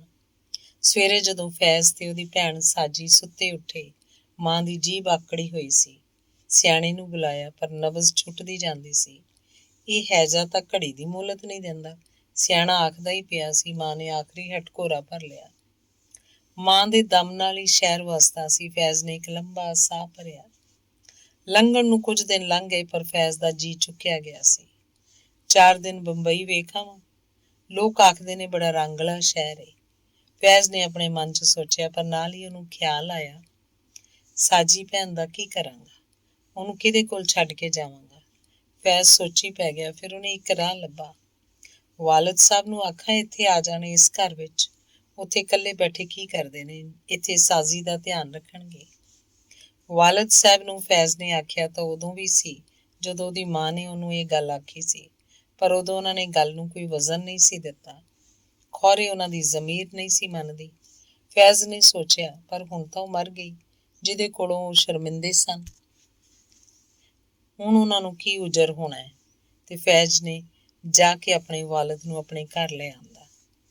ਵਾਲਦ ਸਾਹਿਬ ਨੂੰ ਸਾਜੀ ਦੀ ਸੌਂਪਣਾ ਕਰਕੇ ਫੈਜ਼ ਨੇ ਬੰਬਈ ਦੀ ਟਿਕਟ ਲੈ ਲਈ। ਲੋਕ ਹਰ ਪਾਸੇ ਲੋਕ। ਫੈਜ਼ ਨੂੰ ਇਹ ਸ਼ਹਿਰ ਬੜਾ ਧੜਕਦਾ ਤੇ ਬੜਾ ਜਿਉਂਦਾ ਜਾਪਿਆ। ਉੱਚੀਆਂ ਟਰਾਮਾਂ ਇੰਝ ਜਿਵੇਂ ਕੋਠੇ ਦੇ ਕੋਠੇ ਤੁਰਦੇ ਹੋਣ। ਫੈਜ਼ ਵੇਖਦਾ ਤੇ ਭਾਵੇਂ ਉਹਨੂੰ ਕੋਈ ਕੰਮ ਨਾ ਹੁੰਦਾ, ਪਰ ਟਿਕਟ ਲੈ ਕੇ, ਕਿਤੋਂ ਦੀ ਵੀ ਟਿਕਟ ਲੈ ਕੇ ਟਰਾਮ 'ਚ ਬਹਿ ਜਾਂਦਾ ਤੇ ਜਦੋਂ ਕਦੇ ਉਹ ਸਮੁੰਦਰ ਵੱਲ ਵੇਖਦਾ ਉਹਦਾ ਮਨ ਛੱਲਾਂ ਨਾਲ ਭਰ ਜਾਂਦਾ। ਫੈਜ਼ 15 ਦਿਨ ਵਾਸਤੇ ਇਸ ਸ਼ਹਿਰ ਆਇਆ ਸੀ। ਉਹਨੇ ਕੰਮ ਕੋਈ ਨਾ ਕੀਤਾ, ਪਰ ਆਪਣੇ ਕੁਝ ਪੋਸਟਰ ਲੋਕਾਂ ਨੂੰ ਵਿਖਾਏ ਤੇ ਮਾੜਾ ਜਿਹਾ ਅੰਦਾਜ਼ਾ ਲਾ ਲਿਆ, ਜੇ ਮੈਂ ਇਸ ਸ਼ਹਿਰ ਆ ਜਾਵਾਂ ਮੈਨੂੰ ਰੋਟੀ ਦਾ ਘਾਟਾ ਨਹੀਂ। 13ਵਾਂ ਭਾਗ। ਫੈਜ਼ ਜਿੱਥੇ ਰਾਤ ਨੂੰ ਸੌਂਦਾ ਉਹ ਲਾਹੌਰ ਸ਼ਹਿਰ ਹੁੰਦਾ ਸੀ, ਪਰ ਜਦੋਂ ਨੀਂਦਰ ਪੈ ਜਾਂਦੀ ਉਹ ਬੰਬਈ ਸ਼ਹਿਰ ਬਣ ਜਾਂਦਾ ਸੀ। ਜੇ ਕਦੇ ਮੈਂ ਬੰਬਈ ਜਾ ਸਕਾਂ, ਫੈਜ਼ ਸੋਚਦਾ, ਤੇ ਫਿਰ ਉਹਨੂੰ ਆਪਣੇ ਪੈਰਾਂ ਦੀਆਂ ਤਲੀਆਂ 'ਚ ਖੁਰਕ ਹੋਣ ਲੱਗ ਪੈਂਦੀ। ਆਂਦੇ ਨੇ ਪੈਰਾਂ 'ਚ ਖੁਰਕ ਹੋਵੇ ਤਾਂ ਸਫ਼ਰ ਪੈਂਦਾ ਏ। ਫੈਜ਼ ਦਾ ਜੀ ਕਰਦਾ ਉਹਦਾ ਵਹਿਮ ਸੱਚਾ ਹੋ ਜਾਏ। ਬੰਬਈ ਨੇ ਫੈਜ਼ ਦੇ ਮਨ ਦੀ ਗੱਲ ਬੁੱਝ ਲਈ। ਉਹਨੂੰ ਬੁਲਾਵਾ ਭੇਜ ਦਿੱਤਾ। ਇਹ ਬੰਬਈ ਦੇ ਇੱਕ ਹਫ਼ਤਾਵਰ ਮੁਸੱਵਰ ਦਾ ਬੁਲਾਵਾ ਸੀ। ਇਸਮਾਈਲ ਨੇ ਇੱਕ ਦਿਨ ਮੁਸੱਵਰ ਦਾ ਪਰਚਾ ਵੇਖ ਕੇ ਉਹਦੇ ਮਾਲਕਾਂ ਨੂੰ ਆਖਿਆ ਸੀ, ਕੋਈ ਪਰਚਾ ਕੱਢਣਾ ਜੇ ਤੇ ਚੱਜ ਦੀ ਚੀਜ਼ ਕੱਢੋ। ਕਿਤਾਬਤ ਕਰਵਾਓਗਾ ਫੈਜ਼ ਕੋਲੋਂ, ਸਵਾਦ ਆ ਜਾਏ ਪਰਚਾ ਵੇਖਣ ਦਾ। ਮੁਸੱਵਰ ਦੇ ਮਾਲਕਾਂ ਨੂੰ ਇਹ ਗੱਲ ਖਾ ਗਈ ਸੀ। ਉਹਨਾਂ ਨੇ ਫੈਜ਼ ਨੂੰ ਬੁਲਾਵਾ ਭੇਜ ਦਿੱਤਾ। ਫੈਜ਼ ਨੇ ਖੱਤ ਪੜ੍ਹਿਆ, ਨਾ ਪੈਸੇ ਪੁੱਛੇ, ਨਾ ਰਹਿਣ ਦੀ ਥਾਂ ਪੁੱਛੀ, ਨਾ ਕੋਈ ਹੋਰ ਗੱਲ। ਬੰਬਈ ਦੀ ਟਿਕਟ ਲੈ ਲਈ। 14ਵਾਂ ਭਾਗ। ਇਹ ਗੱਲ ਮਾੜੀ ਹੈ ਫੈਜ਼ ਸਾਹਿਬ। ਕੁਝ ਮਹੀਨਿਆਂ ਪਿੱਛੋਂ ਇੱਕ ਦਿਨ ਕਿਸੇ ਉਰਦੂ ਦੇ ਅਖਬਾਰ ਦੇ ਮਾਲਕ ਨੇ ਫੈਜ਼ ਨੂੰ ਆਖਿਆ ਤੇ ਅੱਗੋਂ ਆਖਣ ਲੱਗਾ, ਤੁਸੀਂ ਸਾਡਾ ਧੰਦਾ ਹੀ ਬੰਦ ਕਰ ਦਿੱਤਾ ਹੈ। ਸਾਨੂੰ ਫਿਲਮਾਂ ਦੇ ਇਸ਼ਤਿਹਾਰ ਹੀ ਮਿਲਣੇ ਬੰਦ ਹੋ ਗਏ ਨੇ। ਹੁਣ ਜਿਹੜਾ ਵੀ ਇਸ਼ਤਿਹਾਰ ਮਿਲਦਾ ਮੁਸੱਵਰ ਨੂੰ ਮਿਲਦਾ। ਤੁਸੀਂ ਮੁਸੱਵਰ ਦਾ ਰੂਪ ਹੀ ਬਦਲ ਛੱਡਿਆ। ਫੈਜ਼ ਮੁਸਕਰਾਇਆ। ਫੈਜ਼ ਸਾਹਿਬ ਸਿੱਧੀ ਗੱਲ ਹੈ, ਜਾਂ ਤਾਂ ਸਾਡਾ ਵੀ ਕੰਮ ਕਰੋ ਤੇ ਜਾਂ ਉਹਨਾਂ ਦਾ ਵੀ ਬੰਦ ਕਰ ਦਿਓ। ਫੈਜ਼ ਦਾ ਮੂੰਹ ਖਿੜ ਪਿਆ। ਉਹਨਾਂ ਦਾ ਤਾਂ ਮੈਂ ਛੱਡਣਾ ਨਹੀਂ, ਕਿਉਂਕਿ ਉਹਨਾਂ ਮੈਨੂੰ ਘਰ ਦੇ ਬੰਦੇ ਵਾਂਗ ਘਰ ਰੱਖਿਆ ਹੋਇਆ ਤੇ ਤੁਹਾਡਾ ਮੈਂ ਦੇਣਦਾਰ ਹਾਂ। ਤੁਸੀਂ ਮੇਰੀ ਕਦਰ ਪਾਈ। ਬੰਬਈ ਸ਼ਹਿਰ ਦੀ ਮਿੱਟੀ ਪਤਾ ਨਹੀਂ ਕਿੰਨੀ ਕੁ ਜ਼ਰਖੇਜ਼ ਹੋ ਗਈ। ਦਿਨਾਂ 'ਚ ਉਰਦੂ ਦੇ ਬਹੁਤ ਸਾਰੇ ਪਰਚੇ ਉੱਗ ਪਏ। ਫੈਜ਼ ਉਹਨਾਂ ਦੀ ਕਿਤਾਬਤ ਕਰਦਾ ਤੇ ਉਹਨਾਂ ਵਾਸਤੇ ਗਜ਼ਲਾਂ ਸਜਾਉਂਦਾ। ਉਹਨਾਂ ਲਈ ਪੈਨ ਡਰਾਇੰਗ ਵੀ ਕਰਨ ਲੱਗ ਪਿਆ। ਇੱਕ ਦਿਨ ਇੱਕ ਸਟਾਲ ਤੇ ਖਲੋ ਕੇ ਫੈਜ਼ ਨੇ ਗਿਣਿਆ। ਉਰਦੂ ਦੀਆਂ 33 ਅਖਬਾਰਾਂ ਸਨ, ਵਿੱਚੇ ਰੋਜ਼ਾਨਾ, ਵਿੱਚੇ ਹਫ਼ਤਾਵਾਰ, ਜਿਨ੍ਹਾਂ ਵਿੱਚੋਂ 28 ਅਖਬਾਰਾਂ ਦੇ ਬਾਹਰਲੇ ਸਫ਼ੇ ਫੈਜ਼ ਦੇ ਹੱਥਾਂ ਨਾਲ ਬਣੇ ਹੋਏ ਸਨ। 15ਵਾਂ ਭਾਗ।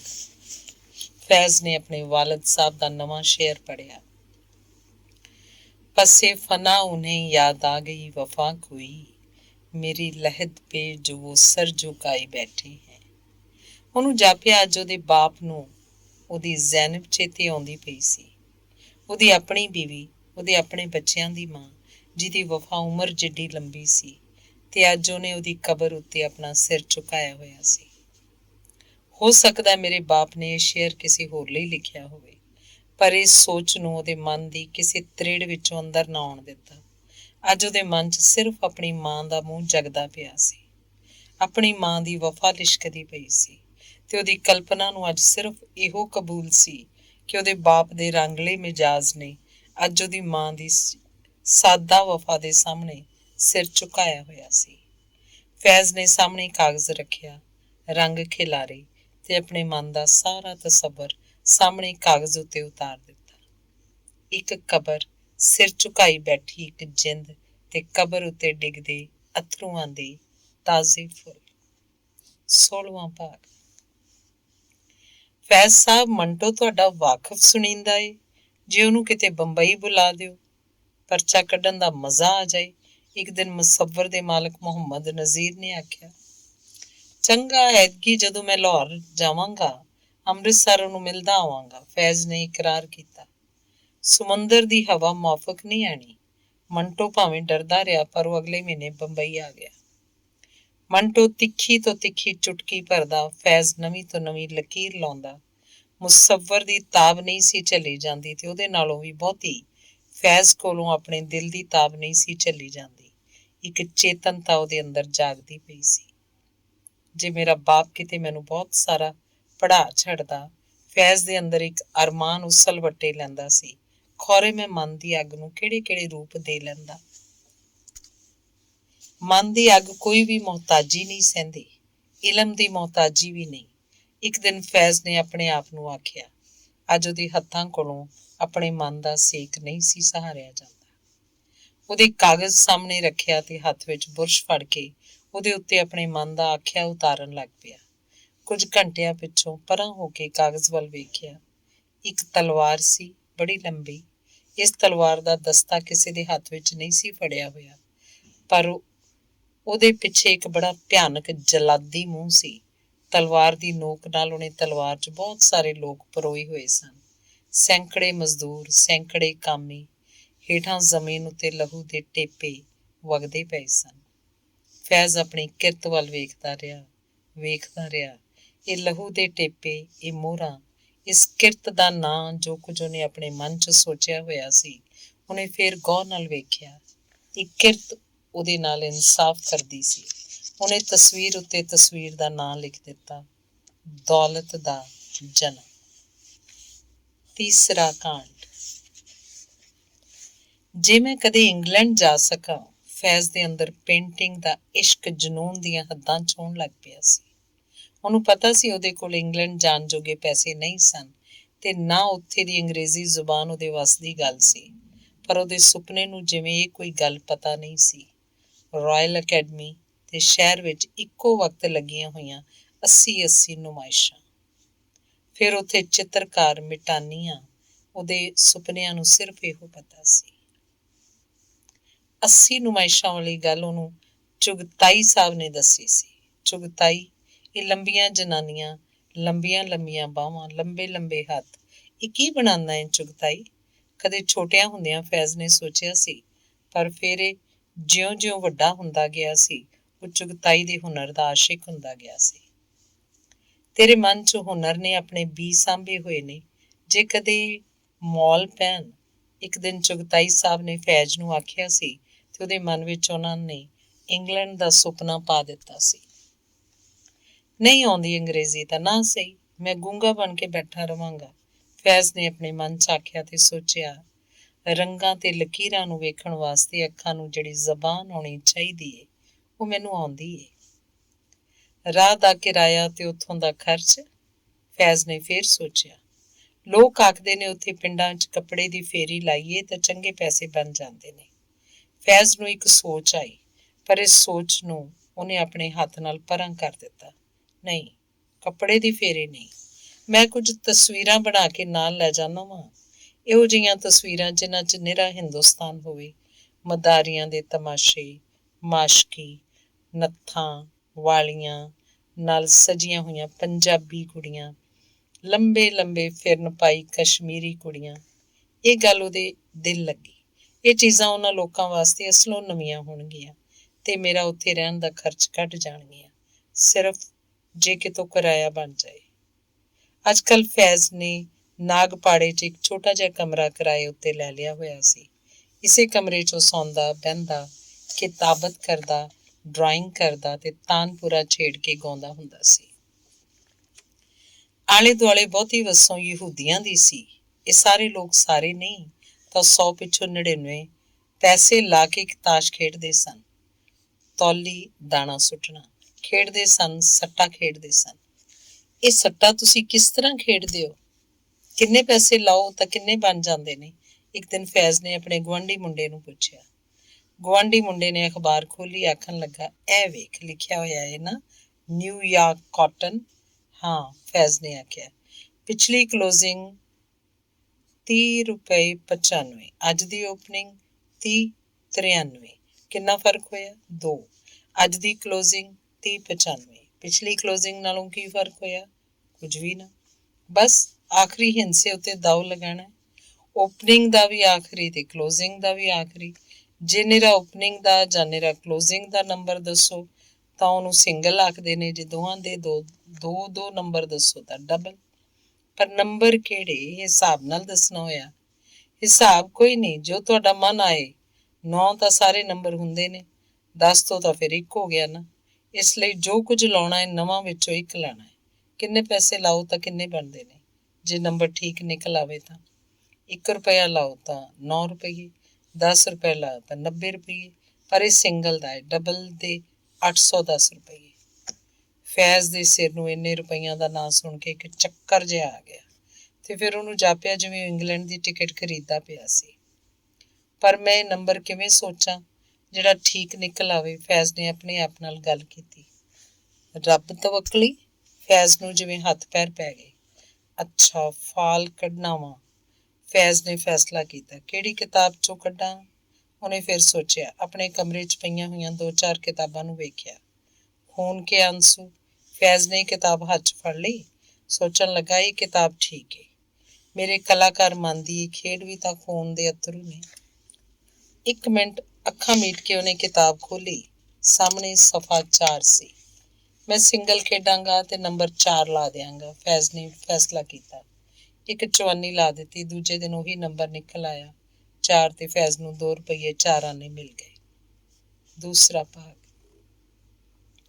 ਸੱਟੇ ਦੀ ਖੇਡ ਨੇ ਫੈਜ਼ ਨੂੰ ਥੋੜ੍ਹੇ ਜਿਹੇ ਪੈਸੇ ਦਿੱਤੇ, ਪਰ ਥੋੜ੍ਹੇ ਜਿਹੇ ਪੈਸਿਆਂ ਦੇ ਨਾਲ ਇੱਕ ਬੜਾ ਵੱਡਾ ਵਹਿਮ ਦੇ ਦਿੱਤਾ। ਠੀਕ ਨੰਬਰ ਨੂੰ ਲੱਭਣ ਲਈ ਉਹ ਵਹਿਮੀ ਹੋ ਗਿਆ।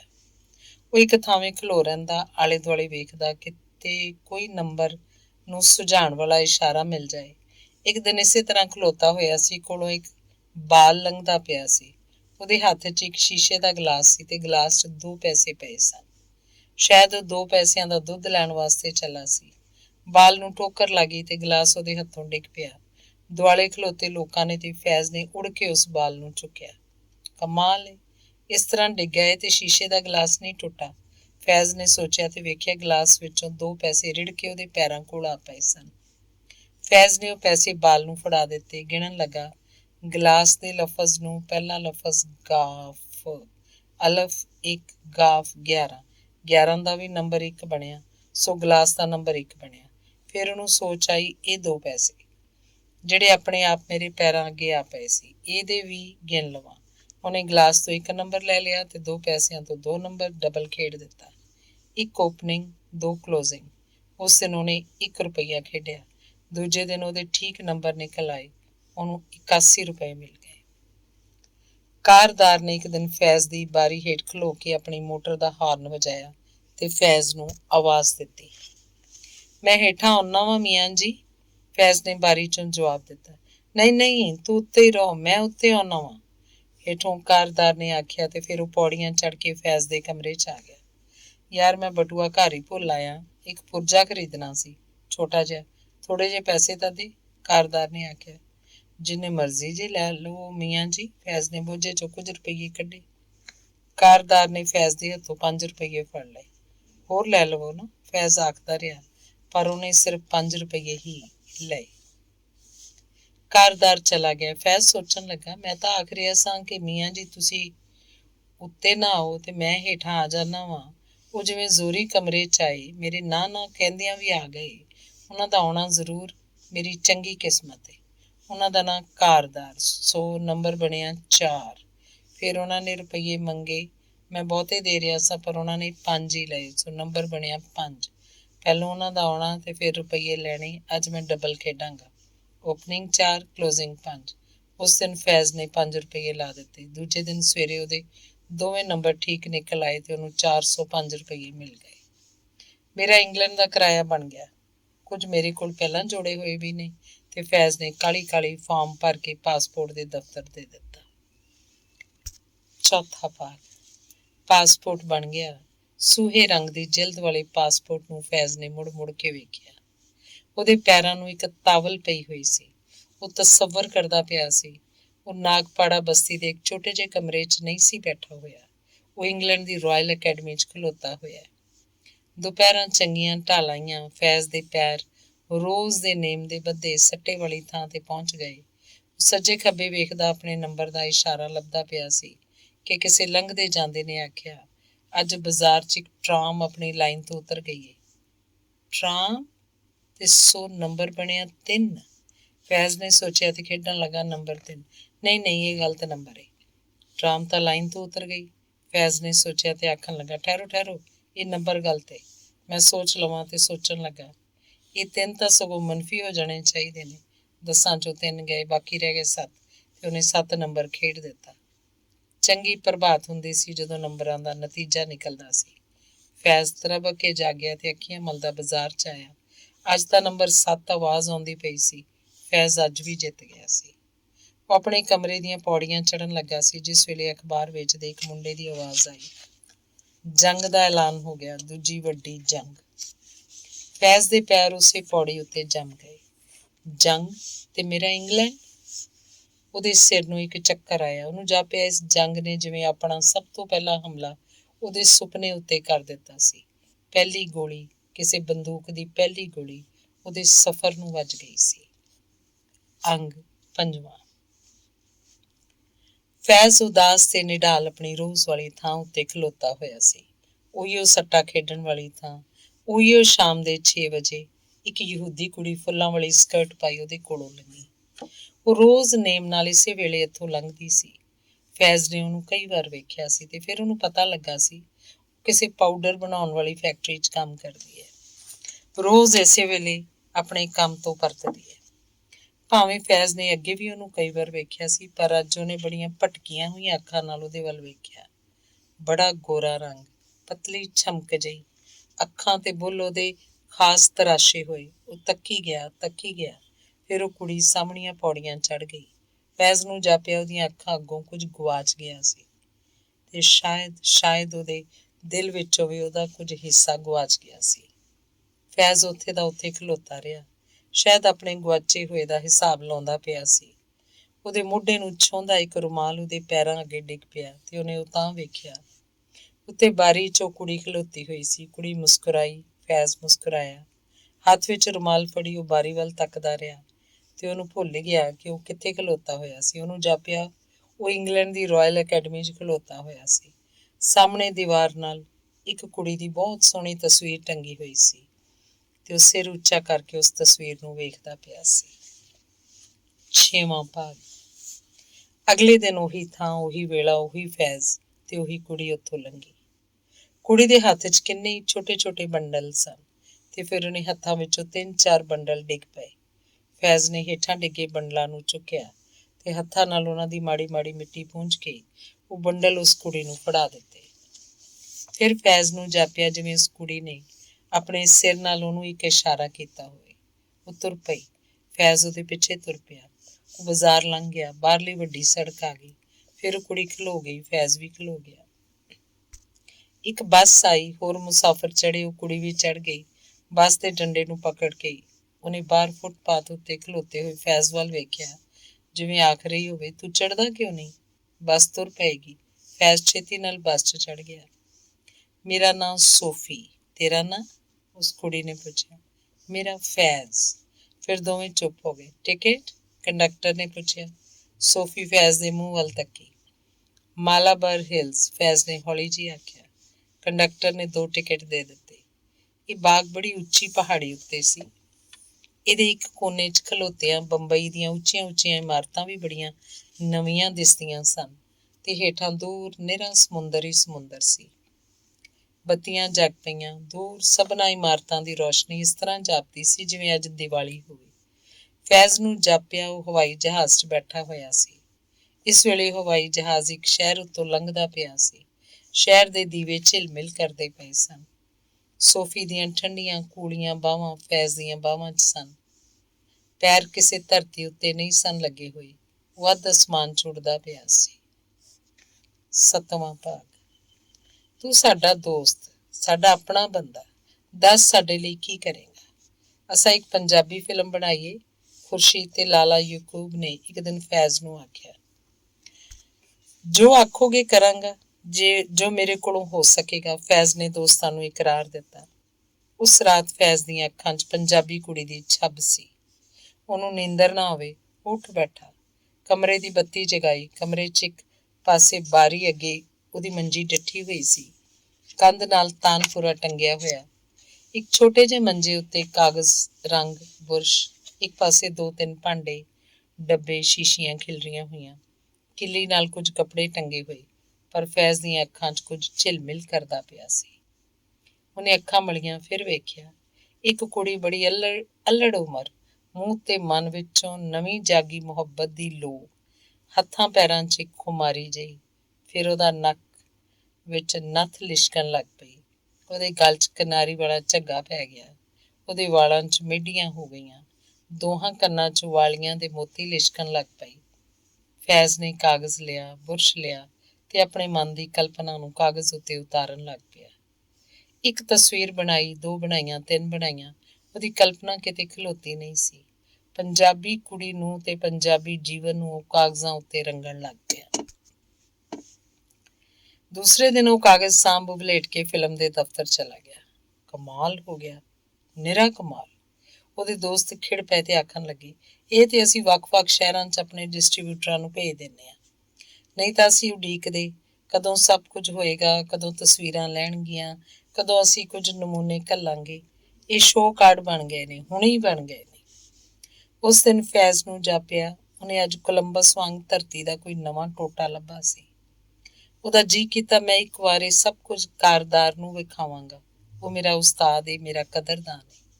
ਫੈਜ਼ ਨੇ ਭਾਵੇਂ ਕਦੇ ਕਾਰਦਾਰ ਦੀ ਸ਼ਾਗਿਰਦੀ ਨਹੀਂ ਸੀ ਕੀਤੀ, ਪਰ ਲਾਹੌਰ ਰਹਿੰਦਿਆਂ ਜਦੋਂ ਉਹਨੂੰ ਇਸ ਕੰਮ ਦੀ ਲਗਨ ਲੱਗੀ ਸੀ, ਉਹ ਸਭ ਤੋਂ ਪਹਿਲਾਂ ਕਾਰਦਾਰ ਦੇ ਬਣੇ ਹੋਏ ਪੋਸਟਰਾਂ ਨੂੰ ਵੇਖ ਕੇ ਲੱਗੀ ਸੀ। ਉਹਦੇ ਮਨ 'ਚ ਕੁਝ ਇਹੋ ਜਿਹਾ ਬਣਨ ਦਾ ਵਲੇਲ ਉੱਠਿਆ ਸੀ। ਉਹ ਕਾਰਦਾਰ ਦੇ ਪੋਸਟਰਾਂ ਨੂੰ ਵੇਖਦਾ ਰਹਿੰਦਾ ਸੀ ਤੇ ਫਿਰ ਕਾਗਜ਼ ਲੈ ਕੇ ਕੁਝ ਉਹੋ ਜਿਹਾ ਬਣਾਉਣ ਲੱਗ ਪੈਂਦਾ ਸੀ। ਇਸੇ ਲਈ ਉਹ ਆਪਣੇ ਹੀ ਮਨ 'ਚ ਉਹਨੂੰ ਆਪਣਾ ਉਸਤਾਦ ਆਖਦਾ ਹੁੰਦਾ ਸੀ।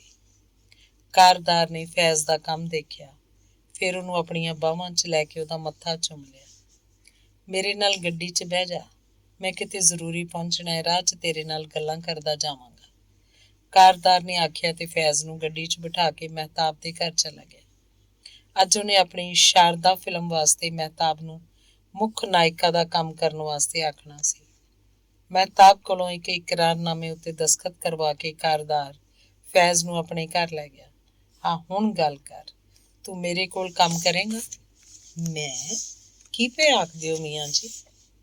ਇਹੋ ਜਿਹੇ ਸ਼ੋਅ ਕਾਰਡ ਤੂੰ ਮੇਰੇ ਲਈ ਬਣਾਏਂਗਾ? ਤੁਸੀਂ ਮੇਰੇ ਉਸਤਾਦ ਹੋ ਮੀਆਂ ਜੀ, ਤੁਹਾਡੇ ਸਾਹਮਣੇ ਮੇਰੇ ਕੋਲੋਂ ਕੰਮ ਨਹੀਂ ਹੋਣਾ।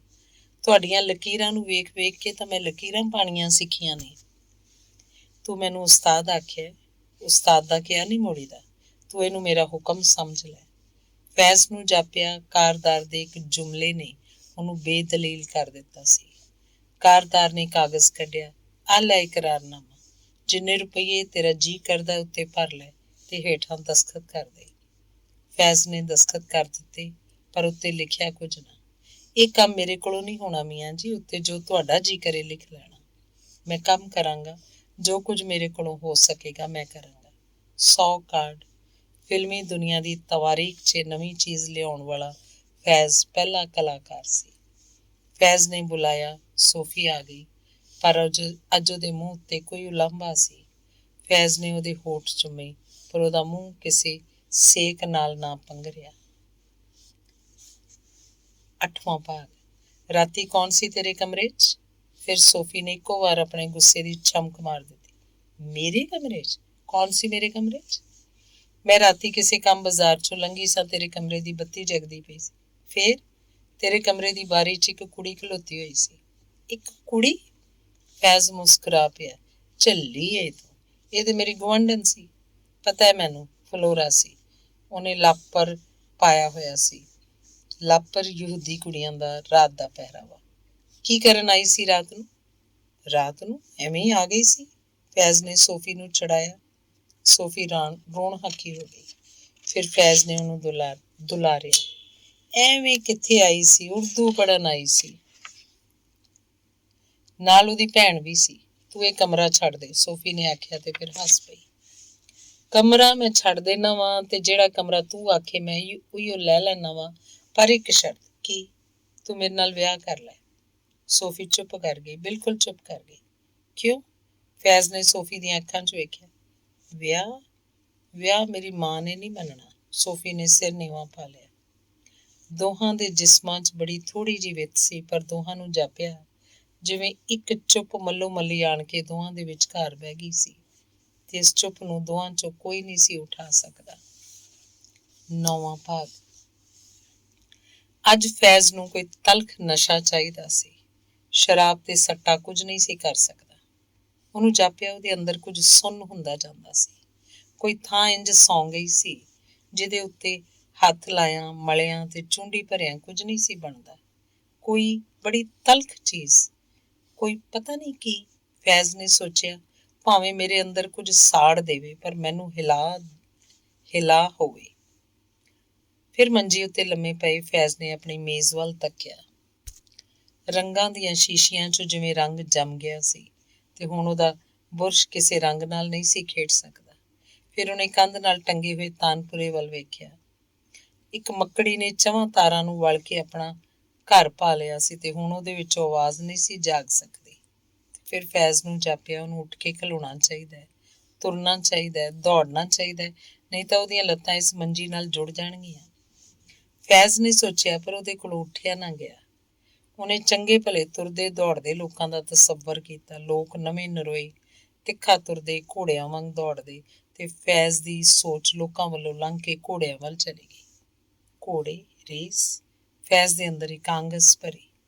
ਅਗਲੇ ਦਿਨ ਐਤਵਾਰ ਫੈਜ਼ ਨੇ ਜੇਬ 'ਚ ਬਹੁਤ ਸਾਰੇ ਪੈਸੇ ਪਾਏ ਤੇ ਰੇਸ ਕੋਰਸ ਦੀ ਟਿਕਟ ਲੈ ਲਈ। ਵਿਨ। ਉਹਨੇ ਇੱਕ ਘੋੜੇ ਤੇ 10 ਰੁਪਏ ਲਾਏ। ਇਸ ਘੋੜੇ ਉੱਤੇ ਬਹੁਤ ਸਾਰੇ ਲੋਕ ਪੈਸੇ ਲਾਉਂਦੇ ਪਏ ਸਨ। ਫੈਜ਼ ਨੇ 10 ਰੁਪਏ ਗੁਆ ਲਏ। ਪਲੇਸ। ਅਗਲੀ ਵੇਰ ਉਹਨੇ 5 ਰੁਪਏ ਲਾਏ। ਇਹ ਘੋੜਾ ਵੀ ਹਾਰ ਗਿਆ। ਫੈਜ਼ ਨੇ 5 ਰੁਪਏ ਹੋਰ ਗੁਆ ਲਏ। ਸੱਟੇ ਦੇ ਪੁਰਾਣੇ ਵਹਿਮੀ ਸੁਭਾਅ ਨੇ ਫੈਜ਼ ਦੇ ਅੰਦਰ ਇੱਕ ਚੁਟਕੀ ਭਰੀ। ਮੈਂ ਥਾਂ ਬਦਲ ਕੇ ਵੇਖਾਂ। ਜਿੱਥੇ ਖਲੋ ਕੇ ਮੈਂ 2 ਵਾਰੀ ਪੈਸੇ ਲਾਏ ਨੇ ਉੱਥੋਂ ਮੈਂ ਦੋਵੇਂ ਵਾਰੀ ਹਾਰ ਗਿਆ। ਇਹ ਥਾਂ ਮਨਹੂਸ ਏ। ਤੇ ਫੈਜ਼ ਨੇ ਇੱਕ ਨਿਵੇਕਲੀ ਨੁੱਕਰ ਆਪਣੀ ਖਲੋਣ ਲਈ ਲੱਭ ਲਈ। ਇਸ ਵਾਰ ਉਹਨੇ ਕਿਸੇ ਘੋੜੇ ਉੱਤੇ 5 ਰੁਪਏ ਪਲੇਸ ਲਾਏ ਸਨ। ਘੋੜੇ ਦੌੜਦੇ ਪਏ ਸਨ, ਤਿੱਖੇ, ਹੋਰ ਤਿੱਖੇ, ਹੋਰ ਤਿੱਖੇ, ਜਿੱਦੇ ਪਏ ਹੋਏ। ਜਿਹੜੇ ਘੋੜੇ ਉੱਤੇ ਕੁਝ ਲਾਇਆ ਹੁੰਦਾ ਸੀ ਉਹ ਜਿਵੇਂ ਉਸ ਘੋੜੇ ਦੀ ਚਾਲੇ ਆਪ ਦੌੜ ਰਿਹਾ ਹੁੰਦਾ ਸੀ। ਉਹਦਾ ਘੋੜਾ ਉਹਨੂੰ ਜ਼ਰਾ ਪਿੱਛੇ ਰਹਿੰਦਾ ਜਾਪਦਾ। ਉਹਦੀਆਂ ਆਪਣੀਆਂ ਲੱਤਾਂ ਜਿਵੇਂ ਕਲਵਲ ਹੋਣ ਲੱਗ ਪਈਆਂ। ਉਹਦਾ ਜੀਅ ਕਰਦਾ ਉਹਦਾ ਵੱਸ ਚੱਲੇ ਤਾਂ ਉਹ ਆਪਣੀਆਂ ਲੱਤਾਂ ਦਾ ਜ਼ੋਰ ਵੀ ਆਪਣੇ ਘੋੜੇ ਦੀਆਂ ਲੱਤਾਂ 'ਚ ਪਾ ਦੇ। ਫੈਜ਼ ਦੀਆਂ ਅੱਖਾਂ ਆਪਣੇ ਵਾਲੇ ਘੋੜੇ ਦਾ ਪਿੱਛਾ ਕਰਦੀਆਂ ਪਈਆਂ ਸਨ। ਉਹਦੀ ਚਾਲੇ ਉੱਡਦੀਆਂ ਪਈਆਂ। ਉਹਦੇ ਵਾਲੇ ਘੋੜੇ ਨੇ ਪਤਾ ਨਹੀਂ ਕਿਹੋ ਜਿਹੀਆਂ ਦੁਲਾਂਘਾਂ ਭਰੀਆਂ, ਉਹ ਸਭਨਾਂ ਤੋਂ ਅੱਗੇ ਆ ਗਿਆ। ਫੈਜ਼ ਦੀਆਂ ਲੱਤਾਂ 'ਚ ਕੁਝ ਜੰਮਿਆ ਹੋਇਆ ਪੰਘਰ ਗਿਆ। ਉਹ ਦੌੜ ਕੇ ਬਾਰੀ ਕੋਲ ਆ ਪਹੁੰਚਿਆ। ਉਹਦਾ ਘੋੜਾ ਜਿੱਤ ਗਿਆ ਸੀ। ਇਹ ਥਾਂ ਮੁਬਾਰਕ ਏ। ਫੈਜ਼ ਦਾ ਵਹਿਮ ਪੱਕਾ ਹੋ ਗਿਆ। ਅਗਲੀ ਵਾਰ ਉਹਨੇ 10 ਰੁਪਏ ਲਾਏ ਤੇ ਛੇਤੀ ਨਾਲ ਭੀੜ ਨੂੰ ਚੀਰਦਾ ਆਪਣੀ ਉਸ ਥਾਂ ਵੱਲ ਆਇਆ। ਉਹਦੇ ਆਉਂਦਿਆਂ ਨੂੰ ਇੱਕ ਹੋਰ ਬੰਦਾ ਉੱਥੇ ਖਲੋ ਗਿਆ ਹੋਇਆ ਸੀ, ਐਨ ਉਸੇ ਥਾਵੇਂ, ਤੇ ਉਹਨੇ ਆਪਣੀਆਂ ਕੋਹਣੀਆਂ ਇਸ ਤਰ੍ਹਾਂ ਚੌੜੀਆਂ ਕੀਤੀਆਂ ਹੋਈਆਂ ਸਨ ਜਿਵੇਂ ਕੋਈ ਬੰਦਾ ਨੇੜੇ ਤੇੜੇ ਖਲੋ ਨਾ ਸਕੇ। ਫੈਜ਼ ਨੇ ਥੋੜ੍ਹੀ ਜਿਹੀ ਥਾਂ ਮੱਲਣੀ ਚਾਹੀ ਤੇ ਉਹਨੇ ਸੋਚਿਆ, ਅੱਗੋਂ ਮੈਂ ਇਹਨੂੰ ਥੋੜ੍ਹਾ ਜਿਹਾ ਪਰਾਂ ਧੱਕ ਲਵਾਂਗਾ। ਹੌਲੀ ਹੌਲੀ ਸਰਕਦਾ ਅੜਾ ਲਈ, ਪਰ ਉਹ ਪਹਿਲੇ ਖਲੋਤੇ ਹੋਏ ਬੰਦੇ ਨੂੰ ਪਰਾਂ ਨਾ ਸਰਕਾ ਸਕਿਆ। ਘੋੜੇ ਦੌੜਨ ਲੱਗ ਪਏ ਸਨ। ਫੈਜ਼ ਕਦੇ ਘੋੜਿਆਂ ਵੱਲ ਵੇਖਦਾ, ਕਦੇ ਆਪਣੀ ਥਾਂ ਵੱਲ। ਉਹਨੂੰ ਯਕੀਨ ਹੋ ਗਿਆ ਸੀ ਜੇ ਉਹ ਆਪਣੀ ਪਹਿਲੀ ਥਾਂ 'ਤੇ ਨਾ ਖਲੋ ਸਕਿਆ ਉਹਦਾ ਘੋੜਾ ਹਾਰ ਜਾਏਗਾ। ਉਹ ਬੰਦਾ ਵੀ ਜਿਵੇਂ ਆਪਣਾ ਪੂਰਾ ਅੱਡਾ ਲਾ ਕੇ ਖਲੋਤਾ ਹੋਇਆ ਸੀ। ਦੋਹਾਂ ਦੀਆਂ ਬਾਹਾਂ ਇੱਕ ਦੂਸਰੀ ਨਾਲ ਘਸਰਦੀਆਂ ਪਈਆਂ ਸਨ। ਇਸੇ ਘਸਰ 'ਚ ਫੈਜ਼ ਨੇ ਆਪਣੀ ਥੋੜ੍ਹੀ ਜਿਹੀ ਥਾਂ ਮੱਲ ਲਈ। ਸਾਹਮਣੇ ਵੇਖਿਆ 2 ਘੋੜੇ ਬਰਾਬਰ ਜਾਂਦੇ ਪਏ ਸਨ। ਫੈਜ਼ ਨੇ ਫਿਰ ਕਾਹਲੀ ਨਾਲ ਉਸ ਬੰਦੇ ਨੂੰ ਧੱਕਿਆ। ਐਤਕੀ ਉਹਨੇ ਫੈਜ਼ ਦਾ ਧੱਕਾ ਸੰਭਾਲ ਲਿਆ, ਪਰ ਆਪਣੀ ਥਾਂ 'ਚੋਂ ਥੋੜ੍ਹੀ ਜਿਹੀ ਥਾਂ ਵੀ ਫੈਜ਼ ਨੂੰ ਨਾ ਦਿੱਤੀ। ਉਹ ਥਾਂ ਹੁਣ ਦੋਹਾਂ ਦੇ ਪੈਰਾਂ ਹੇਠਾਂ ਵੰਡੀ ਹੋਈ ਸੀ। ਦੋਹਾਂ ਨੇ ਘਬਰਾ ਕੇ ਸਾਹਮਣੇ ਵੇਖਿਆ। ਦੋਵੇਂ ਬਰਾਬਰ ਜਾਂਦੇ ਘੋੜੇ ਪਿਛਾਂਹ ਰਹਿ ਗਏ ਸਨ ਤੇ ਇੱਕ ਤੀਸਰਾ ਘੋੜਾ ਪਿੱਛੋਂ ਆ ਕੇ ਅਗਾਂਹ ਲੰਘ ਗਿਆ ਸੀ। ਫੈਜ਼ ਤੇ ਉਹ ਬੰਦਾ ਦੋਵੇਂ ਹਾਰ ਗਏ ਸਨ। ਜੇ ਤੂੰ ਮੈਨੂੰ ਥੋੜ੍ਹੀ ਜਿਹੀ ਥਾਂ ਦੇ ਦੇਨੋ, ਮੈਂ ਆਪਣੀ ਪਹਿਲੀ ਥਾਂ ਤੇ ਖਲੋ ਜਾਂਦਾ, ਮੈਂ ਜ਼ਰੂਰ ਜਿੱਤ ਜਾਣਾ ਸੀ, ਫੈਜ਼ ਨੇ ਆਖਿਆ। ਮੈਂ ਅੱਜ ਬੜਾ ਹਾਰਿਆ ਹੋਇਆ ਸਾਂ। ਮੈਂ ਥਾਂ ਬਦਲ ਕੇ ਵੇਖਣਾ ਚਾਹੁੰਦਾ ਸਾਂ। ਜੇ ਤੂੰ ਮੈਨੂੰ ਜ਼ਰਾ ਕੁ ਪਰਾਂ ਨਾ ਧੱਕ ਦਿੰਦੋ, ਮੈਂ ਜ਼ਰੂਰ ਜਿੱਤ ਜਾਣਾ ਸੀ, ਦੂਸਰੇ ਬੰਦੇ ਨੇ ਆਖਿਆ। ਫਿਰ ਉਹ ਦੋਵੇਂ ਹੱਸ ਪਏ। ਦੋਵੇਂ ਇੱਕ ਦੂਸਰੇ ਵਾਂਗ ਹਾਰੇ ਹੋਏ ਸਨ। ਦੋਵੇਂ ਇੱਕ ਦੂਸਰੇ ਵਾਂਗ ਵਹਿਮੀ ਹੋ ਗਏ ਸਨ। ਫੈਜ਼ ਵਾਪਸ ਆਪਣੇ ਕਮਰੇ 'ਚ ਮੁੜਿਆ। ਅੱਜ ਉਹਨੇ ਕੁਝ ਰੁਪਈਏ ਹਾਰ ਦਿੱਤੇ ਸਨ, ਪਰ ਉਹਨੂੰ ਜਾਪਿਆ ਇਹਨਾਂ ਰੁਪਈਆਂ ਨਾਲ ਉਹਨੇ ਆਪਣੇ ਸੁੱਤੇ ਹੋਏ ਅੰਦਰ ਨੂੰ ਜਗਾਉਣ ਲਈ ਇੱਕ ਦਾਰੂ ਜ਼ਰੂਰ ਖਰੀਦ ਲਿਆ ਸੀ। ਉਹਨੇ ਆਪਣੇ ਕਮਰੇ ਦੀ ਬੱਤੀ ਜਗਾ ਕੇ ਇੱਕ ਨਜ਼ਰ ਕਮਰੇ ਨੂੰ ਵੇਖਿਆ। ਸਾਹਮਣੀ ਬਾਰੀ ਕੋਲ ਉਹਦੀ ਮੰਜੀ ਡੱਠੀ ਸੀ। ਇੱਕ ਪਾਸੇ ਮੇਜ਼ ਉੱਤੇ ਰੰਗਾਂ ਦੀਆਂ ਸ਼ੀਸ਼ੀਆਂ ਸਨ, ਇੱਕ ਪਾਸੇ ਦੀਵਾਰ ਨਾਲ ਤਾਨਪੁਰਾ ਟੰਗਿਆ ਸੀ। ਉਹਦਾ ਹੱਥ ਜੇਬ 'ਚੋਂ ਇੱਕ ਰੁਮਾਲ ਲੱਭਣ ਲੱਗ ਪਿਆ। ਪਹਿਲਾਂ ਉਹਨੇ ਰੰਗਾਂ ਦੀਆਂ ਬੰਦ ਸ਼ੀਸ਼ੀਆਂ ਦੇ ਢੱਕਣ ਪੂੰਝੇ, ਫਿਰ ਉਹਨੇ ਪੁਰੇ ਦੀਆਂ ਚਵਾਂ ਤਾਰਾਂ ਉੱਤੇ ਚੌਂਕੜੀ ਮਾਰ ਕੇ ਬੈਠੇ ਹੋਏ ਜਾਲੇ ਨੂੰ ਲਾ ਦਿੱਤਾ। 10ਵਾਂ ਭਾਗ। ਰੰਗਾਂ ਦੀਆਂ ਸ਼ੀਸ਼ੀਆਂ 'ਚ ਰੰਗ ਪੰਘਰ ਗਏ। ਤਾਨਪੁਰੇ ਦੀਆਂ ਤਾਰਾਂ 'ਚ ਸੁਰ ਜਾਗ ਪਏ। ਫੈਜ਼ ਨੇ ਆਪਣੇ ਲਈ ਇੱਕ ਦਾਰੂ ਲੱਭ ਲਿਆ ਸੀ। ਜਿਸ ਤਰ੍ਹਾਂ ਕੋਈ ਜਗਰਾਤਿਆਂ ਦੀਆਂ ਮਾਰੀਆਂ ਹੋਈਆਂ ਅੱਖਾਂ ਬੜੀਆਂ ਤਰਸ ਕੇ ਨੀਂਦਰ ਦੀ ਗੋਲੀ ਵੱਲ ਤੱਕਦੀਆਂ ਹਨ, ਫੈਜ਼ ਰੇਸ ਦੀਆਂ ਤਰੀਖਾਂ ਵੱਲ ਵੇਖਣ ਲੱਗ ਪਿਆ। ਪਹਿਲਾਂ ਉਹ ਆਪਣੇ ਸ਼ਹਿਰ ਦੀ ਹੱਦ ਵਿੱਚ ਹੀ ਰਿਹਾ, ਫਿਰ ਪੂਨੇ ਤੱਕ ਪਹੁੰਚਿਆ, ਫਿਰ ਦਿੱਲੀ, ਲਾਹੌਰ ਤੱਕ, ਫਿਰ ਬੈਂਗਲੌਰ, ਸਿਕੰਦਰਾਬਾਦ ਤੇ ਕਰਾਚੀ ਵੀ ਜਾਣ ਲੱਗ ਪਿਆ। ਤੂੰ ਜੋ ਕੁਝ ਕਮਾਨਾ ਹੈ ਜਾ ਕੇ ਉਹਨਾਂ ਦੇ ਹਵਾਲੇ ਕਰ ਆਉਣਾ ਹੈ। ਕਦੇ ਕਦੇ ਫੈਜ਼ ਦਾ ਸਭ ਤੋਂ ਬਹੁਤਾ ਦੋਸਤ ਸਾਦਕ ਇਹ ਗੱਲ ਛੇੜਨ ਲੱਗਦਾ, ਪਰ ਫੈਜ਼ ਛੇਤੀ ਨਾਲ ਗੱਲ ਟੁੱਕ ਲੈਂਦਾ। ਹਵਾਲੇ ਨਹੀਂ ਕਰ ਆਉਣਾ, ਉਹ ਮੇਰਾ ਬੈਂਕ ਹੈ, ਬੈਂਕ। ਮੈਂ ਉੱਥੇ ਜਮ੍ਹਾਂ ਕਰਵਾ ਆਉਣਾ ਵਾਂ। ਇੱਕ ਦਿਨ ਫੈਜ਼ ਇੱਕ ਤਸੱਲੀ ਨਾਲ ਅੱਗੋਂ ਆਖਦਾ, ਇੱਕ ਦਿਨ ਮੈਂ ਉਸ ਬੈਂਕ ਵਿੱਚੋਂ ਸਭ ਕੁਝ ਕਢਵਾ ਲਿਆਵਾਂਗਾ, ਸਣੇ ਵਿਆਜ਼ ਦੇ ਕਢਵਾ ਲਿਆਵਾਂਗਾ। ਇੱਕ ਦਿਨ ਮੈਂ ਬਹੁਤ ਜਿੱਤਾਂਗਾ। ਬੰਬਈ, ਮਦਰਾਸ ਤੇ ਕਲਕੱਤੇ ਇੱਕੋ ਵੇਲੇ ਰੇਸਾਂ ਹੁੰਦੀਆਂ ਨੇ, ਇਸ ਲਈ ਬੰਬਈ 'ਚ ਰਹਿੰਦੇ ਫੈਜ਼ ਨੂੰ ਕਦੇ ਮਦਰਾਸ ਤੇ ਕਲਕੱਤੇ ਨਾ ਜਾਣਾ ਪਿਆ। ਬਾਕੀ ਉਹਨੇ ਹਿੰਦੁਸਤਾਨ ਦਾ ਕੋਈ ਉਹ ਥਾਂ ਨਾ ਛੱਡਿਆ ਜਿੱਥੇ ਰੇਸ ਹੁੰਦੀ ਤੇ ਉਹ ਨਾ ਪਹੁੰਚਦਾ। ਇੰਗਲੈਂਡ ਇਹੋ ਜਿਹੀ ਥਾਂ ਸੀ ਜਿੱਥੇ ਉਹ ਪਹੁੰਚ ਨਹੀਂ ਸੀ ਸਕਦਾ। ਉੱਥੇ ਜਦੋਂ ਰੇਸਾਂ ਹੁੰਦੀਆਂ, ਫੈਜ਼ ਬੰਬਈ 'ਚ ਬੈਠਾ ਉੱਥੋਂ ਦੀਆਂ ਰੇਸਾਂ ਉੱਤੇ ਰੁਪਈਏ ਲਾ ਦਿੰਦਾ। ਕਦੇ ਕਦੇ ਉਹ ਸੋਚਦਾ, ਕਿੱਥੇ ਇੰਗਲੈਂਡ ਦੀ ਰਾਇਲ ਅਕੈਡਮੀ, ਕਿੱਥੇ ਇੰਗਲੈਂਡ ਦੀ ਰੇਸ ਕੋਰਸ, ਦੋਵੇਂ ਥਾਵਾਂ ਉੱਥੋਂ ਦੀਆਂ। ਉਹਨੇ ਕਿਹੜੀ ਸੜਕੇ ਜਾਣਾ ਸੀ, ਉਹ ਕਿਹੜੀ ਸੜਕੇ ਤੁਰ ਪਿਆ ਹੈ। ਤੇ ਕਦੇ ਉਹ ਲਾਚਾਰਗੀ ਨਾਲ ਆਪਣੇ ਚੌਵੀਂ ਪਾਸੇ ਵੇਖਦਾ। ਉਹਦਾ ਜੀਅ ਕਰਦਾ ਕਿ ਤੂੰ ਇੱਕ ਹੱਥ ਬੌੜ ਪਵੇ, ਉਹਦਾ ਹੱਥ ਫੜ ਲਏ ਤੇ ਉਹਨੂੰ ਇਸ ਸੜਕ ਤੋਂ ਵਾਪਸ ਮੋੜ ਕੇ ਦੂਸਰੀ ਸੜਕੇ ਪਾ ਦੇਵੇ। ਫੈਜ਼ ਜਿਹੜੀ ਸੜਕੇ ਪਿਆ ਹੋਇਆ ਸੀ, ਇੱਕ ਜ਼ਿੱਦੀ ਬੱਚੇ ਵਾਂਗ ਉਸੇ ਸੜਕੇ ਤੁਰੀ ਗਿਆ। ਕਦੇ ਕਦੇ ਉਹ ਖਲੋ ਜਾਂਦਾ, ਪਿਛਾਂਹ ਵੱਲ ਝਾਕਦਾ, ਜਿਵੇਂ ਤੰਗਦਾ ਹੁਣੇ ਕੋਈ ਪਿੱਛੋਂ ਦੀ ਉਹਨੂੰ ਮਨਾਉਣ ਵਾਸਤੇ ਆ ਰਿਹਾ ਸੀ। ਸੜਕ ਖਾਲੀ ਹੁੰਦੀ, ਉਹ ਇੱਕ ਕਚੀਚੀ ਵੱਟਦਾ, ਇੱਕ ਪੈਰ ਜ਼ੋਰ ਦੀ ਸੜਕ ਉੱਤੇ ਮਾਰਦਾ ਤੇ ਫਿਰ ਅੱਗੇ ਤੁਰ ਪੈਂਦਾ। ਇਸੇ ਸੜਕ ਉੱਤੇ ਤੁਰਦਾ ਤੁਰਦਾ ਬੈਂਗਲੌਰ ਪਹੁੰਚਿਆ ਹੋਇਆ ਸੀ। ਇੱਕ ਹੋਟਲ 'ਚ ਠਹਿਰਿਆ ਹੋਇਆ ਆਪਣੇ ਕਮਰੇ ਦੇ ਵਰਾਂਡੇ 'ਚ ਖਲੋ ਕੇ ਪਤਾ ਨਹੀਂ ਕਿਹੜੀ ਗੇਂਤਰੀ ਕਰਦਾ ਪਿਆ ਸੀ। ਨਾਲ ਦੇ ਵਰਾਂਡੇ 'ਚ ਉਹਦੀ ਨਜ਼ਰ ਪਈ। ਇੱਕ ਬੜੀ ਬਾਂਕੀ ਮਦਰਾਸਣ ਉੱਥੇ ਖਲੋਤੀ ਹੋਈ ਸੀ। ਗੂੜੇ ਜਾਮਨੂ ਰੰਗ ਦੀ ਉਹਨੇ ਧੋਤੀ ਪਾਈ ਸੀ। ਅੱਖਾਂ 'ਚ ਕੱਜਲ ਦੀਆਂ ਬੜੀਆਂ ਮੋਟੀਆਂ ਲਕੀਰਾਂ ਸਨ ਤੇ ਉਹ ਬਾਹਰ ਵੱਲ ਖਲੋ ਕੇ ਆਪਣੇ ਲੰਬੇ ਸ਼ਾਹ ਵਾਲ ਸੁਕਾਉਂਦੀ ਪਈ ਸੀ। ਫੈਜ਼ ਦੇ ਹੱਥਾਂ 'ਚ ਆਪਣੇ ਆਪ ਕਾਗਜ਼ ਤੇ ਪੈਨਸਿਲ ਫੜੀ ਗਈ। ਉਹ ਮਦਰਾਸਣ ਦੀ ਸਾਰੀ ਛੱਬ ਆਪਣੇ ਕਾਗਜ਼ ਉੱਤੇ ਉਤਾਰਨ ਲੱਗ ਪਿਆ। ਮਦਰਾਸਣ ਨੇ ਉਹਨੂੰ ਬਾਰ-ਬਾਰ ਆਪਣੇ ਵੱਲ ਤੇ ਫਿਰ ਉੜ ਕੇ ਕਾਗਜ਼ ਵੱਲ ਤੱਕਦਿਆਂ ਵੇਖ ਲਿਆ ਸੀ, ਪਰ ਉਹਨੇ ਉਰਾਂ ਪਰਾਂ ਹੋ ਕੇ ਫੈਜ਼ ਦੇ ਕੰਮ 'ਚ ਕੋਈ ਵਿਘਨ ਨਾ ਪਾਇਆ। ਫੈਜ਼ ਨੇ ਸਕੈਚ ਕਰ ਲਿਆ।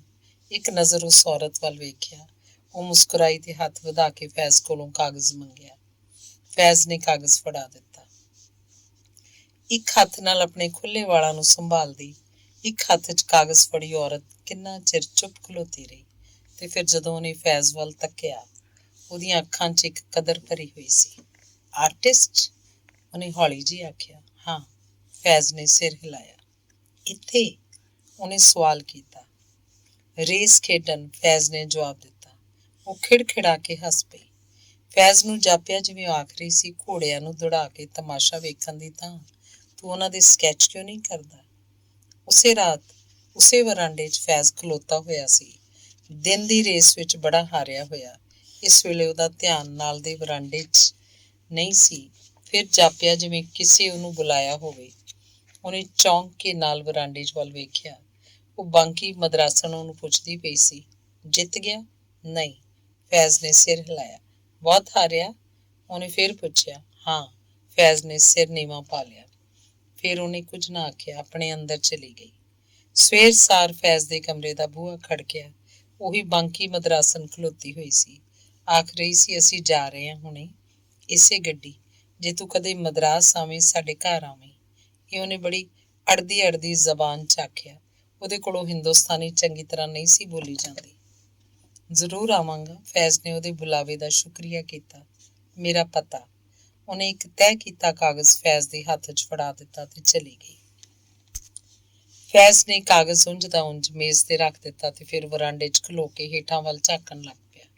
ਉਹਨੂੰ ਜਾਂਦੀ ਨੂੰ ਇੱਕ ਵਾਰ ਫੇਰ ਵੇਖਣਾ ਚਾਹੁੰਦਾ ਸੀ। ਹੇਠਾਂ ਇੱਕ ਟੈਕਸੀ ਖਲੋਤੀ ਸੀ। ਅੰਦਰੋਂ ਸਮਾਨ ਆਉਂਦਾ ਗਿਆ, ਟੈਕਸੀ 'ਚ ਧਰੀਂਦਾ ਗਿਆ। ਫਿਰ ਇੱਕ ਜਣਾ ਆਇਆ, ਦੋ ਜਣੇ ਆਏ। ਉਹਨਾਂ ਦੇ ਨਾਲ ਇੱਕ ਬਾਲ ਵੀ ਸੀ। ਫਿਰ ਉਹ ਆਪ ਆਈ। ਇੱਕ ਵਾਰੀ ਉਹਨੇ ਟੈਕਸੀ 'ਚ ਰੱਖੇ ਸਮਾਨ ਨੂੰ ਗਿਣਿਆ। ਫਿਰ ਖੱਬੇ ਹੱਥ ਦਾ ਦਰਵਾਜ਼ਾ ਖੋਲ੍ਹ ਕੇ ਟੈਕਸੀ ਵਿੱਚ ਬੈਠਣ ਲੱਗੀ ਤੇ ਇੱਕ ਵਾਰ ਉਹ ਤਾਂ ਵੇਖਿਆ। ਇੱਕ ਮੁਸਕਰਾਹਟ ਹੇਠੋਂ ਵਰਾਂਡੇ ਵਿੱਚ ਆਈ। ਇੱਕ ਮੁਸਕਰਾਹਟ ਉੱਤੋਂ ਵਰਾਂਡੇ 'ਚੋਂ ਹੇਠਾਂ ਗਈ। ਟੈਕਸੀ ਚਲੀ ਗਈ। ਫੈਜ਼ ਕਿੰਨਾ ਚਿਰ ਉੱਥੇ ਦਾ ਉੱਥੇ ਖਲੋਤਾ ਰਿਹਾ। ਫਿਰ ਇੱਕ ਹਲਕਾ ਜਿਹਾ ਸਾਹ ਭਰ ਕੇ ਕਮਰੇ 'ਚ ਆਇਆ। ਸਾਹਮਣੇ ਮੇਜ਼ ਉੱਤੇ ਇੱਕ ਤੈਅ ਕੀਤਾ ਕਾਗਜ਼ ਪਿਆ ਹੋਇਆ ਸੀ। ਉਹਦਾ ਪਤਾ। ਫੈਜ਼ ਨੂੰ ਚੇਤੇ ਆਇਆ ਤੇ ਉਹਨੇ ਕਾਗਜ਼ ਖੋਲ੍ਹਿਆ। ਉਸ ਕਾਗਜ਼ ਉੱਤੇ ਪਤਾ ਜ਼ਰੂਰ ਲਿਖਿਆ ਸੀ, ਪਰ ਨਾਲ 10 ਦੇ 5 ਨੋਟ ਟੰਗੇ ਹੋਏ ਸਨ।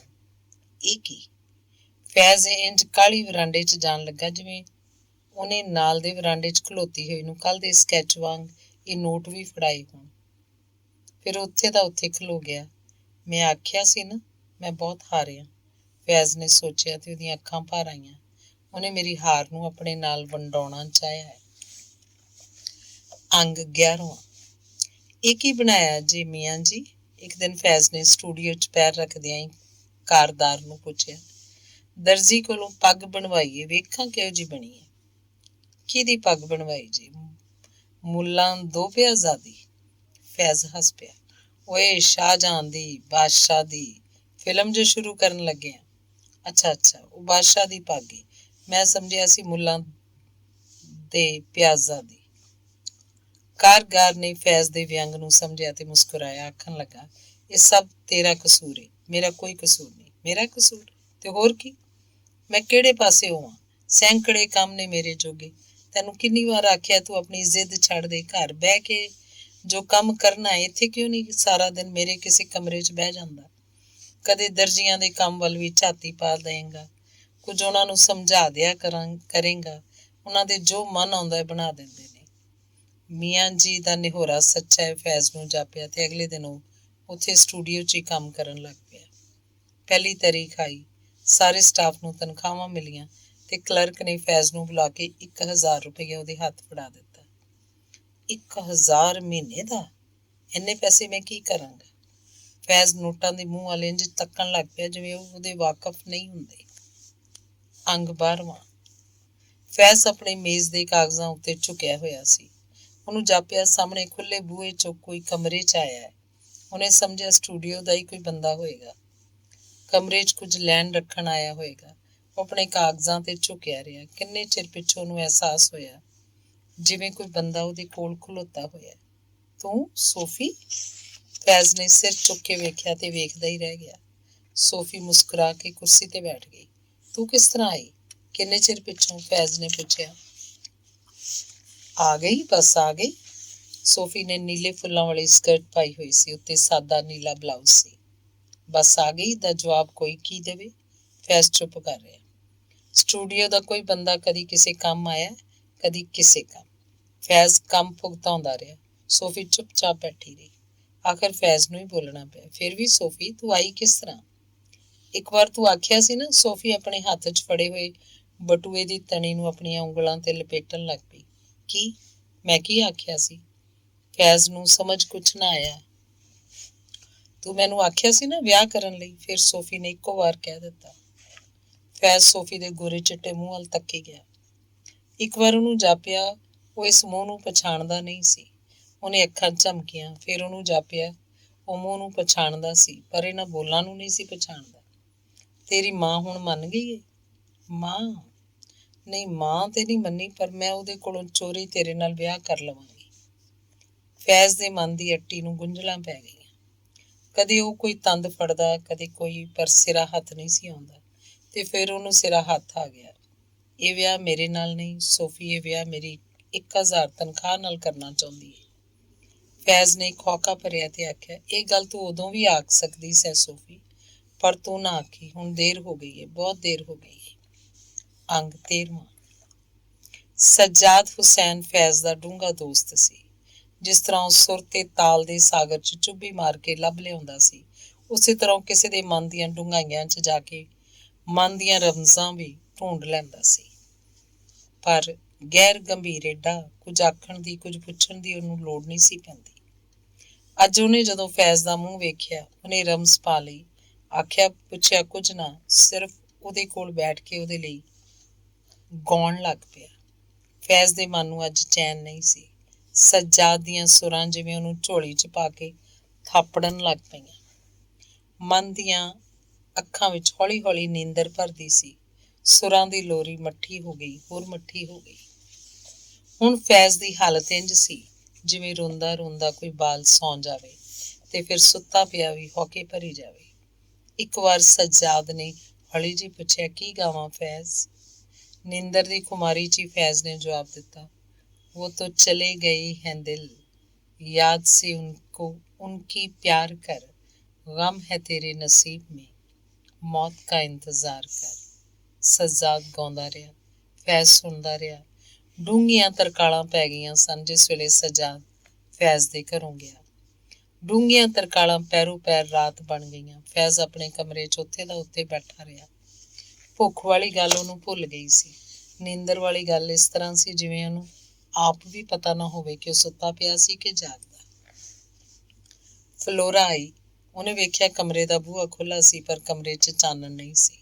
ਸ਼ਾਇਦ ਅੰਦਰ ਕੋਈ ਨਹੀਂ, ਉਹਨੇ ਸੋਚਿਆ ਤੇ ਮੁੜਨ ਲੱਗੀ। ਫਿਰ ਉਹਨੂੰ ਖਿਆਲ ਆਇਆ, ਬੂਹਾ ਖੁੱਲ੍ਹਾ ਏ, ਫੈਜ਼ ਹੁਣੇ ਆਉਂਦਾ ਹੋਏਗਾ, ਹੇਠਾਂ ਕਿਤੇ ਨੇੜੇ ਹੀ ਗਿਆ ਹੋਏਗਾ ਤੇ ਉਹ ਕਮਰੇ ਦੇ ਅੰਦਰ ਲੰਘ ਆਈ।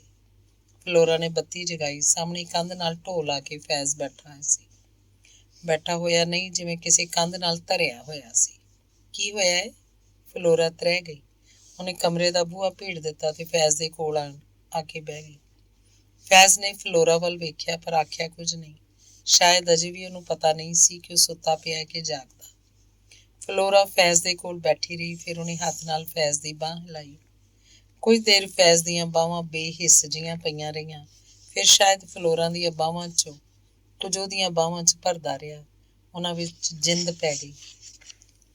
ਫੈਜ਼ ਨੇ ਫਲੋਰਾ ਨੂੰ ਆਪਣੀਆਂ ਦੋਵਾਂ ਬਾਹਾਂ 'ਚ ਭਰ ਲਿਆ। ਫਲੋਰਾ ਨੇ ਉਜ਼ਰ ਕੋਈ ਨਾ ਕੀਤਾ। ਫੈਜ਼ ਨੇ ਉਹਨੂੰ ਘੁੱਟਿਆ, ਹੋਰ ਘੁੱਟਿਆ, ਤੇ ਫਿਰ ਉਹਨੇ ਮੂੰਹ ਨੀਵਾਂ ਕਰ ਫਲੋਰਾ ਦੇ ਸਾਹ 'ਚੋਂ ਇੱਕ ਸਾਹ ਭਰਿਆ, ਜਿਸ ਤਰ੍ਹਾਂ ਕਿਸੇ ਪਕਵਾਨ 'ਚੋਂ ਆਉਂਦੀ ਖੁਸ਼ਬੂ ਨਾਲ ਕਿਸੇ ਨੂੰ ਚੇਤਾ ਆ ਜਾਏ ਕਿ ਉਹਨੂੰ ਬੜੀ ਭੁੱਖ ਲੱਗੀ ਹੈ। ਉਹਨੇ ਫਲੋਰਾ ਨੂੰ 1 ਵਾਰ ਚੁੰਮਿਆ, 100 ਵਾਰ ਚੁੰਮਿਆ ਤੇ ਚੁੰਮ ਕੇ ਜਿਵੇਂ ਉਹਦੇ ਹੋਠ ਅੰਬ ਗਏ। ਉਹਦਾ ਜੀਅ ਕਰਦਾ ਪਿਆ ਸੀ ਅੱਜ ਉਹ ਸਾਰੇ ਦਾ ਸਾਰਾ ਕਿਸੇ 'ਚ ਸਮਾ ਜਾਵੇ, ਜਾਂ ਕੋਈ ਸਾਰੇ ਦਾ ਸਾਰਾ ਉਹਦੇ 'ਚ ਸਮਾ ਜਾਵੇ। ਪਤਾ ਨਹੀਂ ਰਾਤ ਕਿੰਨੀ ਕੁ ਲੰਘ ਗਈ ਸੀ ਜਦੋਂ ਫਲੋਰਾ ਉੱਠੀ। ਉਹਨੇ ਆਪਣੇ ਵੱਟੋ ਵੱਟ ਕੱਪੜਿਆਂ ਨੂੰ ਤਲੀਆਂ ਫੇਰ ਫੇਰ ਕੇ ਸਵਾਰਿਆ ਤੇ ਫਿਰ ਉਹ ਸ਼ੀਸ਼ੇ ਅੱਗੇ ਖਲੋ ਕੇ ਆਪਣੇ ਵਾਲਾਂ ਨੂੰ ਕੰਘੀ ਕਰਨ ਲੱਗ ਪਈ। ਕੰਘੀ ਕਰਦੀ ਨੇ ਇੱਕ ਵਾਰ ਫੈਜ਼ ਵੱਲ ਤੱਕਿਆ, ਹੱਸ ਕੇ ਕਹਿਣ ਲੱਗੀ, ਸੋਫੀ ਕਿਹੋ ਜਿਹੇ ਵਾਲ ਬਣਾਉਂਦੀ ਏ, ਮੋਟੇ ਮੋਟੇ ਕੁੰਡਲ ਪਾ ਕੇ। ਕੱਲ ਮੈਂ ਵੀ ਆਪਣੇ ਵਾਲ ਉਸੇ ਤਰ੍ਹਾਂ ਬਣਾਵਾਂਗੀ। ਫੈਜ਼ ਨੇ ਤਰਬਕ ਕੇ ਉਹਦੇ ਵੱਲ ਵੇਖਿਆ। ਕਿਉਂ ਫਲੋਰਾ, ਤੈਨੂੰ ਆਪਣੇ ਵਾਲ ਇਸ ਤਰ੍ਹਾਂ ਚੰਗੇ ਨਹੀਂ ਲੱਗਦੇ? ਇਸ ਤਰ੍ਹਾਂ ਸਿੱਧੇ ਵਾਹੇ ਹੋਏ ਤੇ ਘੁੱਟ ਕੇ ਪਿਛਾਂਹ ਬੰਨੇ ਹੋਏ? ਚੰਗੇ ਲੱਗਦੇ ਨੇ, ਫਲੋਰਾ ਨੇ ਆਖਿਆ ਤੇ ਸ਼ੀਸ਼ੇ ਕੋਲੋਂ ਆ ਕੇ ਫੈਜ਼ ਦੇ ਕੋਲ ਖਲੋ ਗਈ। ਫਿਰ ਉਹਦੇ ਮੋਢੇ ਕੋਲ ਝੁਕੀ। ਉਹਦੇ ਖੁੱਲ੍ਹੇ ਵਾਲ ਫੈਜ਼ ਦੇ ਮੋਢੇ ਤੇ ਡਿੱਗ ਪਏ। ਹੌਲੀ ਜਿਹੀ ਆਖਣ ਲੱਗੀ, ਤੂੰ ਮੇਰੇ ਵਿੱਚੋਂ ਸੋਫੀ ਨੂੰ ਲੱਭਣਾ ਹੈ ਨਾ, ਇਸ ਲਈ ਮੈਂ ਆਖਿਆ ਸੀ ਮੈਂ ਕੱਲ੍ਹ ਤੋਂ ਵਾਲ ਵੀ ਉਹਦੇ ਵਾਂਗ ਵਾਹਿਆ ਕਰਾਂਗੀ। ਫੈਜ਼ ਨੇ ਪਹਿਲਾਂ ਫਲੋਰਾ ਦੀ ਤਲੀ ਨੂੰ ਆਪਣੀਆਂ ਅੱਖਾਂ 'ਤੇ ਰੱਖ ਲਿਆ, ਫਿਰ ਉਹਦੀ ਤਲੀ ਨੂੰ ਆਪਣੇ ਹੋਠਾਂ ਨਾਲ ਲਾ ਲਿਆ। ਆਖਣ ਲੱਗਾ, ਨਹੀਂ ਫਲੋਰਾ, ਤੂੰ ਫਲੋਰਾ ਹੀ ਰਵੀਂ, ਤੂੰ ਸੋਫੀ ਨਾ ਬਣੀ। ਕਾਂਡ ਚੌਥਾ। ਸਾਹਮਣੀ ਦੀਵਾਰ ਫੈਜ਼ ਨੂੰ ਆਪਣੀ ਥਾਂ ਤੋਂ ਹਿਲਦੀ ਜਾਪੀ, ਕੰਬਦੀ ਨਹੀਂ, ਅਡੋਲ ਦੀ ਅਡੋਲ, ਪਰ ਉਰਾਂ ਉਰਾਂ ਆਉਂਦੀ। ਉਹਨੇ ਤਰਬਕ ਕੇ ਦੂਜੇ ਪਾਸੇ ਵੇਖਿਆ, ਉਹ ਦੀਵਾਰ ਵੀ ਉਰਾਂ ਆਉਂਦੀ ਪਈ ਸੀ। ਕਮਰੇ ਦੀ ਚੌੜਾਈ ਘਟਦੀ ਜਾਂਦੀ ਸੀ ਤੇ ਫਿਰ ਉਹਨੂੰ ਜਾਪਿਆ ਇੱਕ ਪਾਸੇ ਦੀ ਦੀਵਾਰ ਉਹਦੇ ਪੈਰਾਂ ਨੂੰ ਛੂਹਣ ਲੱਗ ਪਈ ਸੀ, ਦੂਜੇ ਪਾਸੇ ਦੀ ਦੀਵਾਰ ਉਹਦੇ ਸਿਰ ਨੂੰ ਛੂਹਣ ਲੱਗ ਪਈ ਸੀ। ਉਹਨੂੰ ਜਾਪਿਆ ਜਿਵੇਂ ਉਹਦਾ ਕਮਰਾ ਕਬਰ ਬਣਦਾ ਜਾ ਰਿਹਾ ਸੀ। ਹੁਣ ਇਹ ਛੱਤ ਹੇਠਾਂ ਆ ਜਾਏਗੀ, ਹੋਰ ਹੇਠਾਂ। ਉਹਨੂੰ ਜਾਪਿਆ ਮੈਂ ਸਭਨਾਂ ਪਾਸਿਆਂ ਤੋਂ ਇਹਦੇ 'ਚ ਘਿਰ ਜਾਵਾਂਗਾ। ਉਹਦੇ ਸਾਹ ਕਾਲੇ ਕਾਲੇ ਹੋ ਗਏ ਤੇ ਫਿਰ ਘੁੱਟਣ ਲੱਗ ਪਏ। ਉਹਦੇ ਮਨ ਨੇ ਇੱਕ ਹੰਬੜਾ ਮਾਰਿਆ, ਮੇਰੇ ਖੱਬੇ ਹੱਥ ਬਾਰੀ ਹੈ, ਮੈਂ ਬਾਰੀ 'ਚੋਂ ਛਾਲ ਮਾਰ ਦਿਆਂਗਾ। ਬਾਰੀ 'ਚੋਂ ਕਾਹਨੂੰ, ਮੇਰੇ ਸੱਜੇ ਹੱਥ ਦਰਵਾਜ਼ਾ ਹੈ ਤੇ ਦਰਵਾਜ਼ਾ ਅਜੇ ਖੁੱਲ੍ਹਾ ਹੈ। ਮੈਂ ਦੌੜ ਕੇ ਦਰਵਾਜ਼ੇ 'ਚੋਂ ਨਿਕਲ ਜਾਵਾਂਗਾ। ਪਰ ਉਹਦੇ ਜਿਸਮ ਨੂੰ ਉਹਦੇ ਮਨ ਦਾ ਹੰਬਲਾ ਮੰਨਣ ਤੋਂ ਨਾ ਕਰਤੀ, ਉੱਥੇ ਦਾ ਉੱਥੇ ਹੀ ਪਿਆ ਰਿਹਾ। ਜੇ ਮੈਂ ਹੁਣੇ ਛੇਤੀ ਨਾਲ ਨਾ ਉੱਠਿਆ, ਪਤਾ ਨਹੀਂ ਕੀ ਹੋ ਜਾਏਗਾ। ਫੈਜ਼ ਨੂੰ ਇੱਕ ਭੈ ਲੱਗਾ। ਉਹਦੀਆਂ ਮੋਟੀਆਂ ਮੋਟੀਆਂ ਅੱਖਾਂ 'ਚ ਉਹਦੀ ਨੀਝ ਸੁੰਗੜ ਗਈ। ਉਹਨੂੰ ਜਾਪਿਆ ਉਹਦੇ ਖੱਬੇ ਹੱਥ ਦੀ ਬਾਰੀ ਤੇ ਸੱਜੇ ਹੱਥ ਦਾ ਬੂਹਾ ਕੋਈ ਬਾਹਰੋਂ ਹੀ ਭੀੜਦਾ ਪਿਆ ਸੀ। ਉਹਨੇ ਘਬਰਾ ਕੇ ਅੱਖਾਂ ਬੰਦ ਕਰ ਲਈਆਂ। ਧੱਕ ਧੱਕ ਧੱਕ ਧੱਕ ਉਹਦੇ ਦਿਲ ਦੀ ਆਵਾਜ਼ ਉਹਦੇ ਕੰਨਾਂ 'ਚ ਖੌਰੂ ਪਾਉਣ ਲੱਗ ਪਈ। ਆਖਰ ਸੱਜੇ ਹੱਥ ਨਾਲ ਉਹਨੇ ਆਪਣੀ ਛਾਤੀ ਨੂੰ ਦਬਾਇਆ, ਜਿਵੇਂ ਉਹਦੇ ਹੱਥ ਨਾਲ ਇਸ ਆਵਾਜ਼ ਨੂੰ ਮੱਠਿਆਂ ਕਰ ਲੈਣਾ ਹੋਵੇ। ਉਹਦੀਆਂ ਉਂਗਲਾਂ ਹੇਠਾਂ ਇੱਕ ਕਾਗਜ਼ ਖੜਕਿਆ। ਫੈਜ਼ ਨੇ ਤ੍ਰਹਿ ਕੇ ਅੱਖਾਂ ਖੋਲ੍ਹੀਆਂ, ਉਂਗਲਾਂ ਨੂੰ ਫੇਰ ਹਿਲਾਇਆ, ਕਾਗਜ਼ ਫੇਰ ਖੜਕਿਆ। ਇਹ ਕੀ? ਉਹਨੇ ਜਿਵੇਂ ਆਪਣੇ ਆਪ ਨੂੰ ਪੁੱਛਿਆ ਤੇ ਫਿਰ ਟੋਹ ਕੇ ਕਮੀਜ਼ ਦੇ ਬੋਝੇ 'ਚੋਂ ਕਾਗਜ਼ ਕੱਢ ਲਿਆ। ਨੀਝ ਲਾਈ, ਪਰ ਉਹਨੂੰ ਜਾਪਿਆ ਜਿਵੇਂ ਕੁਝ ਪੜ੍ਹਿਆ ਨਹੀਂ ਸੀ ਜਾਂਦਾ। ਜੇ ਪੜ੍ਹਿਆ ਜਾਂਦਾ ਸੀ ਤਾਂ ਸਮਝ ਨਹੀਂ ਸੀ ਆਉਂਦਾ। ਉਹਨੇ ਆਪਣੀਆਂ ਮੋਟੀਆਂ ਮੋਟੀਆਂ ਅੱਖਾਂ ਨੂੰ ਇੱਕ ਜ਼ੋਰ ਲਾ ਕੇ ਹੋਰ ਖੋਲ੍ਹਿਆ। ਲਿਖਿਆ ਹੋਇਆ ਸੀ, ਲੜਕੇ ਹੋ ਸ਼ਹਿਜ਼ਾਦੇ ਹੋ, ਸਾਈਅਦ ਤੁਮਾਰੀ ਜ਼ਾਤ ਹੈ, ਚਲੋ ਘਟ ਕੋਈ आओ घट गई, नरसिंह नाम धराते हो, सेक सदो, कल के लिए सट्टे का नंबर बताओ, हशर में दामनगीर हूंगा। ਫੈਜ਼ ਨੂੰ ਬੜਾ ਦੁਖਿਆ ਹੋਇਆ ਹਾਸਾ ਆਇਆ। ਉਹਨੂੰ ਚੇਤੇ ਆਇਆ, ਅੱਜ ਇੱਕ ਬੁੱਢੇ ਆਦਮੀ ਨੇ ਉਹਨੂੰ ਬਾਜ਼ਾਰ 'ਚ ਬੜਾ ਉਦਾਸ ਤੇ ਨਿਢਾਲ ਵੇਖ ਕੇ ਪੁੱਛਿਆ, ਬਹੁਤ ਹਾਰ ਗਿਆ ਹੈ ਸੱਟੇ 'ਚ? ਤੇ ਫੈਜ਼ ਨੇ ਹਾਂ 'ਚ ਸਿਰ ਹਿਲਾਇਆ ਸੀ। ਬੁੱਢੇ ਨੇ ਉਹਦੀ ਬਾਂਹ ਫੜ ਕੇ ਉਹਨੂੰ ਆਪਣੇ ਕੋਲ ਬਿਠਾ ਲਿਆ ਸੀ ਤੇ ਆਖਿਆ ਸੀ, ਮੈਂ ਤੈਨੂੰ ਇੱਕ ਅਮਲ ਦੱਸਾਂ, ਤੂੰ ਜਿੱਤ ਜਾਏਂਗਾ। ਫੈਜ਼ ਨੂੰ ਅੱਜ ਦੁਪਹਿਰੀ ਵੇਖਿਆ ਹੋਇਆ ਉਸ ਬੁੱਢੇ ਦਾ ਮੂੰਹ ਇਸ ਤਰ੍ਹਾਂ ਅੱਖਾਂ ਅੱਗੇ ਆਇਆ ਜਿਵੇਂ ਉਹ ਅਜੇ ਵੀ ਉਹਦੇ ਸਾਹਮਣੇ ਹੋਵੇ।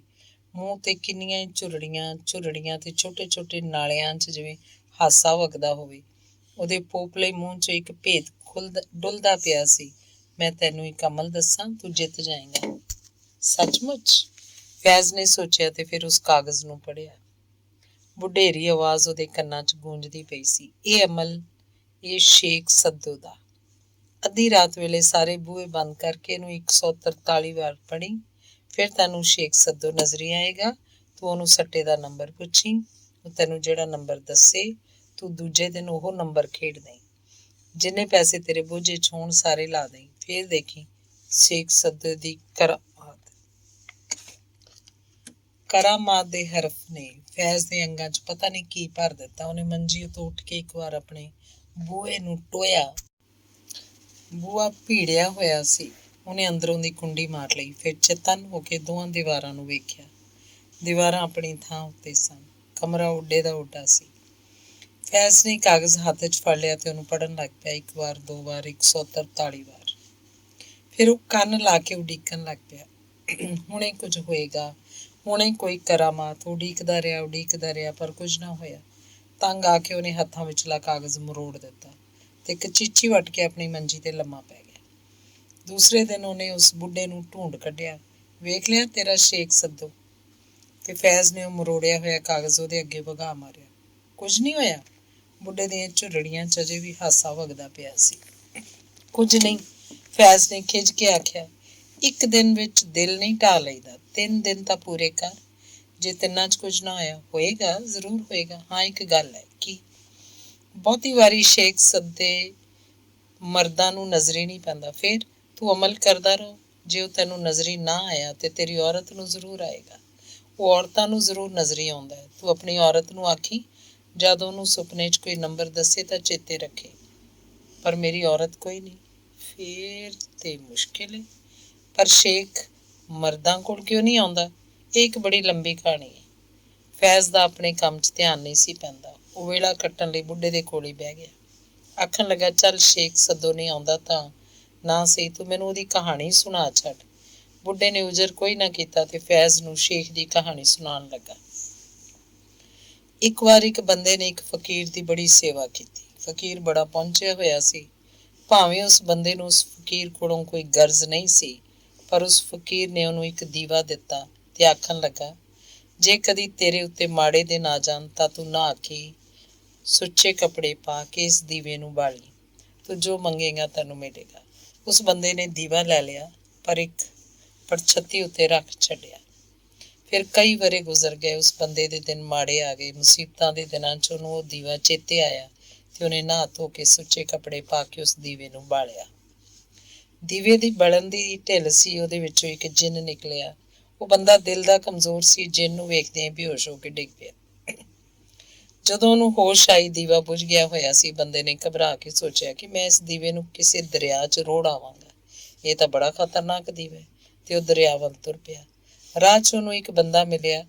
ਉਹਦਾ ਨਾਂ ਸੀ ਸ਼ੇਖ ਸੱਦੋ।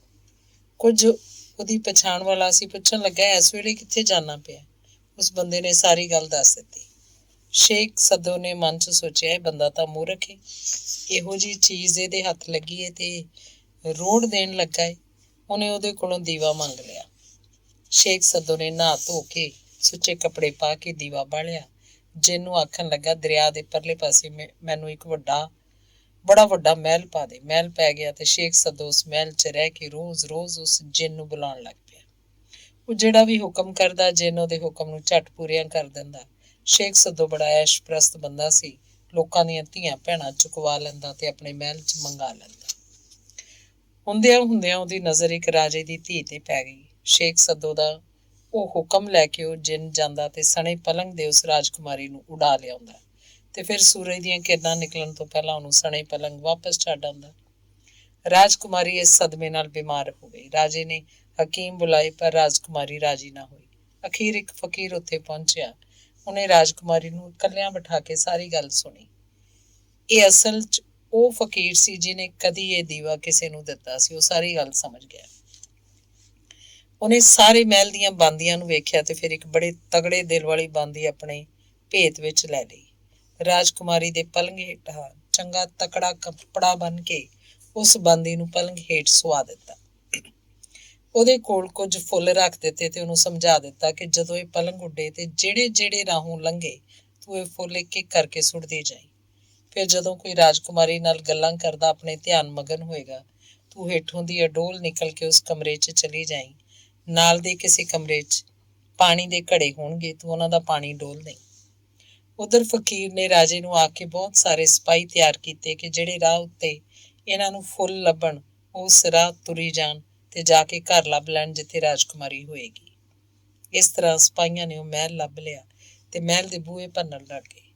ਉਧਰ ਸ਼ੇਖ ਸੱਦੋ ਮਹਿਲ ਉੱਤੇ ਹਮਲਾ ਹੋਇਆ ਵੇਖ ਕੇ ਘਬਰਾ ਗਿਆ। ਛੇਤੀ ਨਾਲ ਦੀਵਾ ਬਾਲ ਕੇ ਜਿੰਨ ਨੂੰ ਬੁਲਾਉਣ ਲੱਗਾ ਕਿ ਰਾਜਕੁਮਾਰੀ ਦਾ ਪਲੰਗ ਵਾਪਸ ਛੱਡ ਆਵੇ।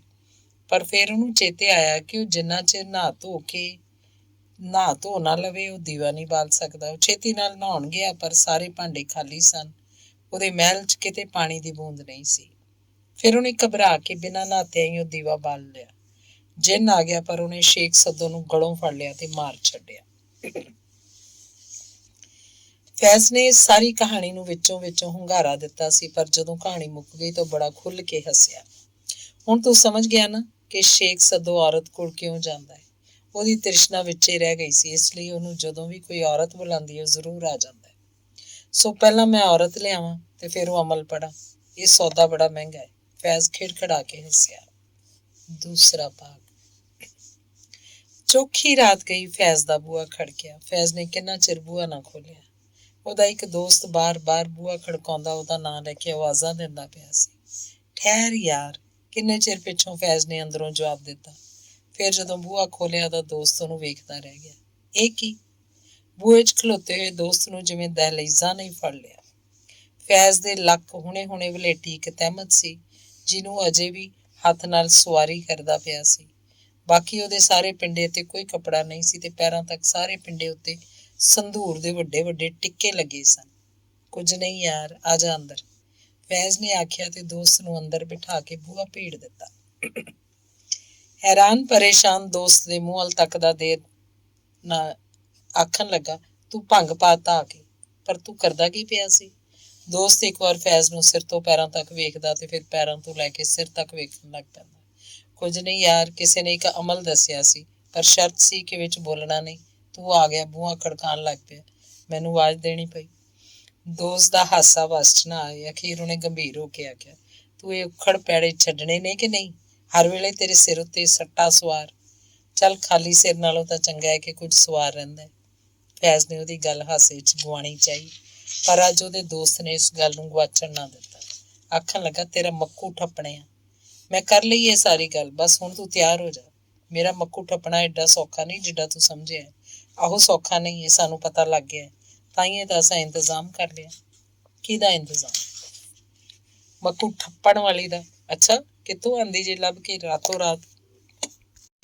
ਨਹੀਂ ਯਾਰ, ਹਾਸੇ ਦੀ ਗੱਲ ਤਾਂ ਰਹੀ ਹਾਸੇ ਚ। ਸਵੇਰੇ ਤੂੰ ਤਿਆਰ ਰਹੀ, ਤੂੰ ਮੇਰੇ ਨਾਲ ਚੱਲਣਾ।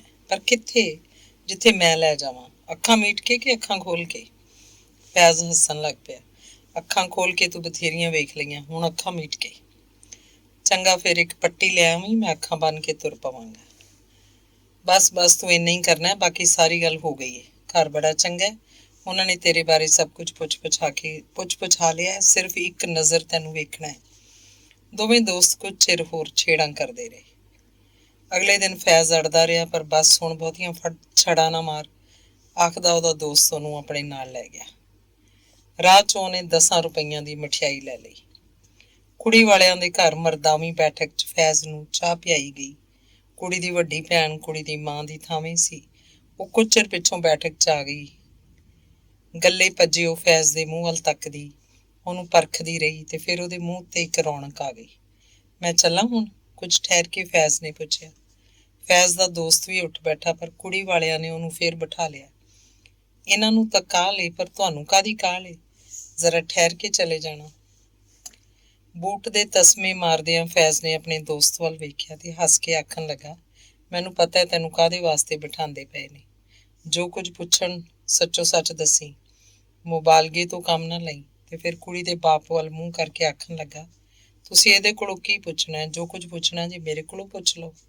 ਨਹੀਂ, ਇਹੋ ਜਿਹੀ ਗੱਲ ਤਾਂ ਕੋਈ ਨਹੀਂ, ਅਸਾਂ ਜੋ ਕੁਝ ਪੁੱਛਣਾ ਸੀ ਪੁੱਛ ਬੈਠੇ ਹਾਂ। ਕੁੜੀ ਦੇ ਬਾਪ ਨੇ ਜ਼ਰਾ ਸੰਗ ਕੇ ਆਖਿਆ, ਫਿਰ ਵੀ ਮੈਂ ਆਪੇ ਸਭ ਕੁਝ ਤੁਹਾਨੂੰ ਦੱਸ ਦੇਣਾ ਵਾ। ਜੇ ਤੁਸੀਂ ਪੁੱਛੋ ਕਿ ਮੇਰੇ ਕੋਲ ਬੈਂਕ 'ਚ ਰੁਪਈਆ ਕਿੰਨਾ ਹੈ ਤਾਂ ਮੈਂ ਦੱਸਣਾ ਵਾ, ਮੇਰਾ ਕਿਸੇ ਬੈਂਕ 'ਚ ਹਿਸਾਬ ਹੀ ਕੋਈ ਨਹੀਂ, ਤੇ ਨਾ ਮੇਰੇ ਕੋਲ ਕੁਝ ਜਮ੍ਹਾਂ ਕਰਵਾਉਣ ਜੋਗਾ ਹੈ। ਫੈਜ਼ ਹੱਸਣ ਲੱਗ ਪਿਆ ਤੇ ਅੱਗੋਂ ਆਖਣ ਲੱਗਾ, ਜੋ ਕੁਝ ਸੀ ਉਹ ਮੈਂ ਰੇਸ ਕੋਰਸ ਵਿੱਚ ਜਮ੍ਹਾਂ ਕਰਵਾ ਛੱਡਿਆ ਹੈ। ਕਿਸੇ ਦਿਨ ਜੇ ਮੇਰਾ ਘੋੜਾ ਜਿੱਤ ਗਿਆ ਤਾਂ ਸਭ ਕੁਝ ਕਢਵਾ ਲਵਾਂਗਾ। ਸਾਰੇ ਹੱਸ ਪਏ। ਫੈਜ਼ ਫੇਰ ਆਖਣ ਲੱਗਾ, ਤੁਸੀਂ ਪੁੱਛੋ ਮੈਂ ਰਹਿੰਦਾ ਕਿੱਥੇ ਹਾਂ? ਕਿਸੇ ਬੰਗਲੇ 'ਚ ਨਹੀਂ, ਇੱਕ ਕਮਰੇ 'ਚ, ਤੇ ਬੰਬਈ ਜ਼ਬਾਨ 'ਚ ਤਾਂ ਉਹਨੂੰ ਕਮਰਾ ਵੀ ਨਹੀਂ, ਖੋਲੀ ਕਹਿਣਾ ਚਾਹੀਦਾ ਹੈ। ਫੈਜ਼ ਇੰਜ ਦੀਆਂ ਗੱਲਾਂ ਕਰਦਾ ਆਪਣੇ ਦੋਸਤ ਨੂੰ ਉੱਥੇ ਹੀ ਛੱਡ ਕੇ ਵਾਪਸ ਆ ਗਿਆ। ਅਗਲੇ ਦਿਨ ਫੈਜ਼ ਨੇ ਹੈਰਾਨ ਹੋ ਕੇ ਵੇਖਿਆ, ਕੁੜੀ ਵਾਲੇ ਘਰੋਂ ਉਹਨੂੰ ਮਠਿਆਈ ਦਾ ਥਾਲ ਆ ਗਿਆ ਸੀ।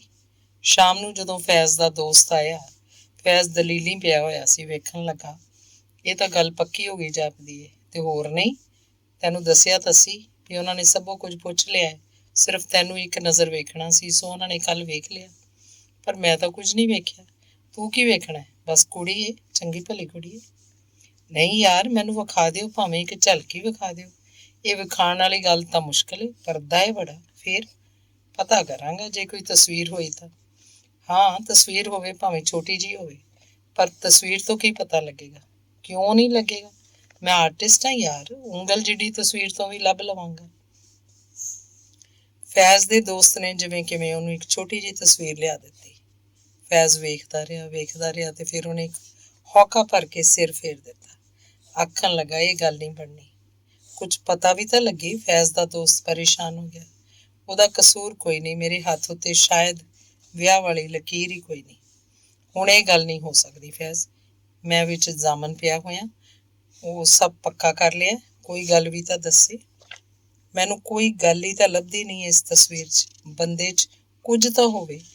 ਤੂੰ ਇਹ ਜੋ ਕੁਝ ਪਾਣਾ ਹੋਏਗਾ ਆਪਣੀਆਂ ਕਾਗਜ਼ਾਂ ਦੀਆਂ ਤਸਵੀਰਾਂ 'ਚ ਪਾ ਲਈ। ਇਹ ਗੱਲ ਤਾਂ ਹੁਣ ਇਸੇ ਤਰ੍ਹਾਂ ਹੀ ਹੋਏਗੀ। ਚੰਗਾ, ਫਿਰ ਇਸੇ ਤਰ੍ਹਾਂ ਹੀ ਸਹੀ, ਪਰ ਇੱਕ ਗੱਲ ਜੀ। ਕੀ?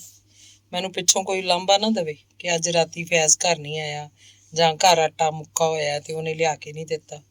ਫੈਜ਼ ਦਾ ਦੋਸਤ ਹਾਰ ਗਿਆ, ਆਖਣ ਲੱਗਾ, ਨਹੀਂ ਤੇਰੀ ਮਰਜ਼ੀ ਤਾਂ ਨਹੀਂ ਨਾ ਸਹੀ, ਫਿਰ ਉਹਨਾਂ ਨੇ ਕੁੜੀ ਨੂੰ ਸੁੱਟਣਾ ਤੇ ਨਹੀਂ। ਦੋਸਤ ਚਲਾ ਗਿਆ। ਅੱਜ ਫੈਜ਼ ਨੂੰ ਆਪਣੀ ਮਾਂ ਚੇਤੇ ਆ ਰਹੀ ਸੀ, ਸਿੱਧੇ ਤੇ ਸਾਦੇ ਨਕਸ਼ਾਂ ਵਾਲੀ ਇੱਕ ਔਰਤ। ਉਹਨੂੰ ਅੱਜ ਦੀ ਕੁੜੀ ਦੀ ਤਸਵੀਰ ਚੇਤੇ ਆ ਰਹੀ ਸੀ, ਜਿਹਦੇ ਨੈਣਾਂ ਦੇ ਨਕਸ਼ਾਂ 'ਚ ਕੁਝ ਨਹੀਂ ਸੀ ਜਗਦਾ ਪਿਆ। ਉਹਦੀ ਮਾਂ ਇੱਕ ਨੇਕ ਔਰਤ ਸੀ, ਪਰ ਉਹਦੀ ਝੋਲੀ 'ਚ ਸਾਰੀ ਉਮਰ ਬੇਇਨਸਾਫੀ ਪੈਂਦੀ ਰਹੀ।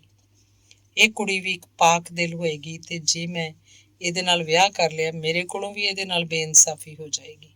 ਫੈਜ਼ ਨੇ ਸੋਚਿਆ ਤੇ ਨਿਸ਼ਚਾ ਕਰ ਲਿਆ, ਨਹੀਂ ਮੈਂ ਇਹਦੇ ਨਾਲ ਵਿਆਹ ਨਹੀਂ ਕਰਾਂਗਾ, ਮੈਂ ਇਹਦੇ ਨਾਲ ਬੇਇਨਸਾਫੀ ਨਹੀਂ ਕਰਾਂਗਾ। ਤੀਸਰਾ ਭਾਗ।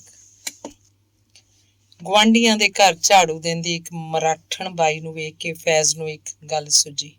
ਉਹਨੇ ਬਾਈ ਨੂੰ ਆਵਾਜ਼ ਦਿੱਤੀ, ਇਹ ਮੇਰਾ ਕਮਰਾ ਸਾਫ਼ ਕਰ ਦੇ, ਤੂੰ ਵਿਹਲੀ ਹੈ 2 ਘੰਟੇ। ਫੈਜ਼ ਨੇ ਆਖਿਆ ਤੇ ਫਿਰ ਆਪਣੇ ਕਮਰੇ ਵੱਲ ਵੇਖਿਆ। ਸ਼ੀਸ਼ੀਆਂ, ਡੱਬੀਆਂ, ਕਾਗਜ਼, ਗੱਤੇ, ਪਾਟੇ ਪੁਰਾਣੇ, ਨਿੱਕੜ ਸੁੱਕੜ, ਖਬਰੇ ਇਹ ਸਾਰੀਆਂ ਚੀਜ਼ਾਂ ਕਿੰਨਿਆਂ ਵਰ੍ਹਿਆਂ ਦੀ ਧੂੜ ਨੂੰ ਗਲ ਨਾਲ ਲਾ ਕੇ ਬੈਠੀਆਂ ਸੀ। ਫੈਜ਼ ਨੇ ਬਾਈ ਵੱਲ ਤੱਕਿਆ ਤੇ ਆਖਣ ਲੱਗਾ, 2 ਰੁਪਏ ਦੇਵਾਂਗਾ।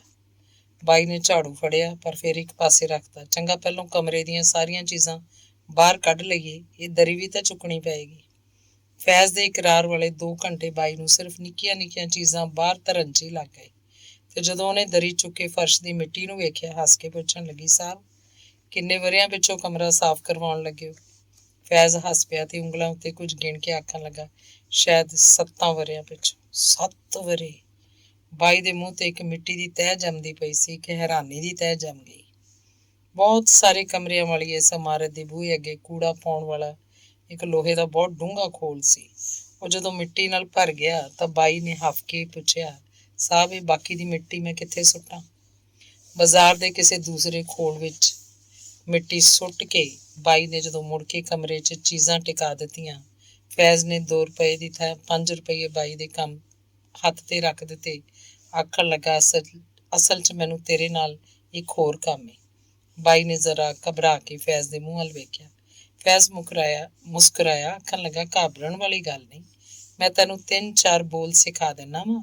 ਇਹ ਤੂੰ ਰਾਤ ਨੂੰ ਸੌਣ ਲੱਗਿਆ ਆਪਣੇ ਕਮਰੇ ਦਾ ਬੂਹਾ ਬੰਦ ਕਰਕੇ ਪੜ੍ਹਦੀ ਰਹੀ ਤੇ ਫਿਰ ਪੜ੍ਹਦੀ ਪੜ੍ਹਦੀ ਸੌਂ ਜਾਵੀਂ। ਤੇਰੇ ਸੁਪਨੇ 'ਚ ਇੱਕ ਬੰਦਾ ਆਏਗਾ, ਤੂੰ ਉਹਦੇ ਕੋਲੋਂ ਸੱਟੇ ਦਾ ਨੰਬਰ ਪੁੱਛੀ ਤੇ ਜਿਹੜਾ ਨੰਬਰ ਦੱਸੇ ਉਹ ਚੇਤੇ ਰੱਖੀ। ਕੱਲ ਮੈਂ ਤੈਨੂੰ 5 ਰੁਪਏ ਹੋਰ ਦੇਵਾਂਗਾ।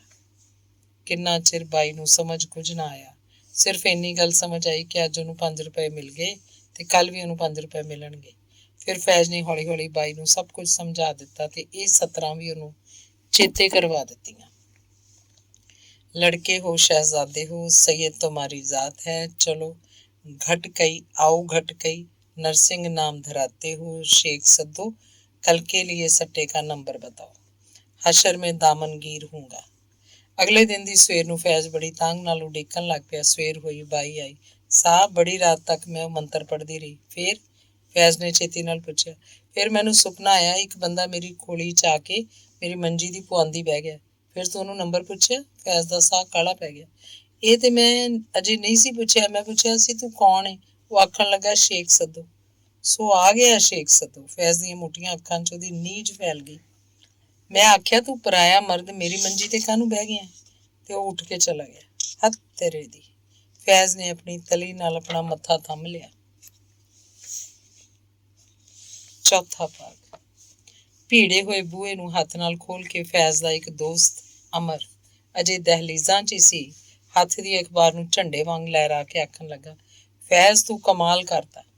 ਸਵਾਲੀਆ ਅੱਖਾਂ ਨਾਲ ਫੈਜ਼ ਨੇ ਉਹਦੇ ਮੂੰਹ ਵੱਲ ਤੱਕਿਆ। ਕੀ ਕਮਾਲ ਕਰ ਦਿੱਤਾ? ਅੰਦਰ ਤੇ ਲੰਘ। ਫੈਜ਼ ਦੇ ਦੋਸਤ ਨੇ ਫੈਜ਼ ਨੂੰ ਜੱਫੀ ਪਾ ਲਈ। ਆਖਣ ਲੱਗਾ, ਫਿਲਮੀ ਦੁਨੀਆ ਦੀ ਤਵਾਰੀਖ 'ਚ ਤੇਰਾ ਨਾਂ ਹਮੇਸ਼ਾ ਜਿਉਂਦਾ ਰਹੇਗਾ। ਤੇ ਉਹਨੇ ਸਕਰੀਨ ਦਾ ਇੱਕ ਸਫ਼ਾ ਖੋਲ ਕੇ ਫੈਜ਼ ਦੇ ਸਾਹਮਣੇ ਰੱਖ ਦਿੱਤਾ। ਅੱਛਾ, ਛਪ ਗਿਆ?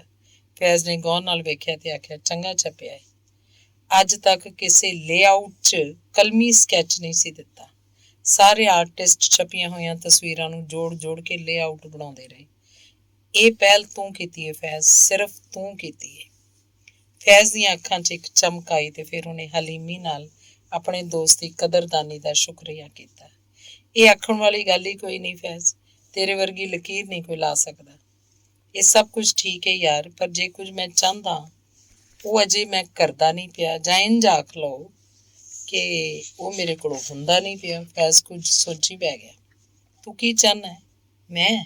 ਫੈਜ਼ ਨੇ ਖੱਬੇ ਹੱਥ ਦੀਆਂ 2 ਉਂਗਲਾਂ 'ਚ ਇੱਕ ਵਾਰ ਆਪਣੇ ਮੱਥੇ ਨੂੰ ਘੁੱਟਿਆ। ਮੈਂ ਆਪਣੇ ਪਿੱਛੇ ਬਹੁਤ ਵੱਡੀ ਚੀਜ਼ ਛੱਡ ਜਾਣਾ ਚਾਹੁੰਦਾ। ਉਸ ਚੀਜ਼ ਵਾਸਤੇ ਮੇਰੇ ਅੰਦਰ ਬੜਾ ਕੁਝ ਖੌਲਦਾ ਹੈ। ਅਮਰ ਨੇ ਫੈਜ਼ ਦੇ ਮੂੰਹ ਵੱਲ ਆਪਣੀਆਂ ਅੱਖਾਂ ਲਾਈਆਂ ਹੋਈਆਂ ਸਨ।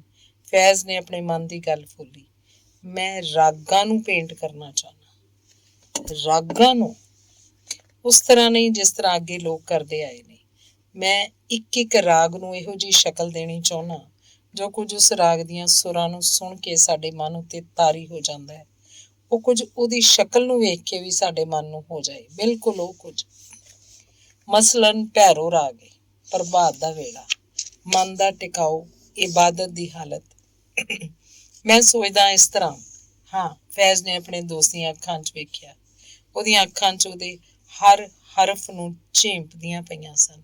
ਫੈਜ਼ ਨੇ ਆਖਿਆ, ਇੱਕ ਰਾਗ ਨੂੰ ਮੈਂ ਇੱਕ ਵਾਰ ਅਮੀਰ ਖਾਂ ਕੋਲੋਂ ਸੁਣਾ, ਫਿਰ ਉਸੇ ਰਾਗ ਨੂੰ ਇੱਕ ਵਾਰ ਸੱਜਾਦ ਹੁਸੈਨ ਕੋਲੋਂ ਸੁਣਾ ਤੇ ਵੇਖਾਂ ਮੇਰੇ ਮਨ ਦੀ ਅਵਸਥਾ। ਜੋ ਇੱਕ ਵਾਰ ਹੁੰਦੀ ਏ ਕਿ ਉਹ ਦੂਸਰੀ ਵਾਰ ਹੁੰਦੀ ਏ ਤੇ ਉਹੀ ਤੀਸਰੀ ਵਾਰ।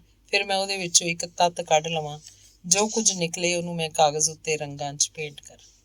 ਤੂੰ ਜੋ ਕੁਝ ਸੋਚਣਾ ਹੈ, ਜੇ ਤੂੰ ਕਦੀ ਕਰ ਦੇਵੇਂ। ਇਹੋ ਹੀ ਤੇ ਮੈਂ ਸੋਚਦਾ, ਜੇ ਮੈਂ ਕਦੀ ਕਰ ਦਿਆਂ। ਕਾਂਡ 5ਵਾਂ। ਹੈਦਰਾਬਾਦ ਦੇ ਸਟੇਸ਼ਨ ਉੱਤੇ ਫੈਜ਼ ਦੇ ਦੋਸਤ ਨੇ ਉਹਦਾ ਸਵਾਗਤ ਕੀਤਾ।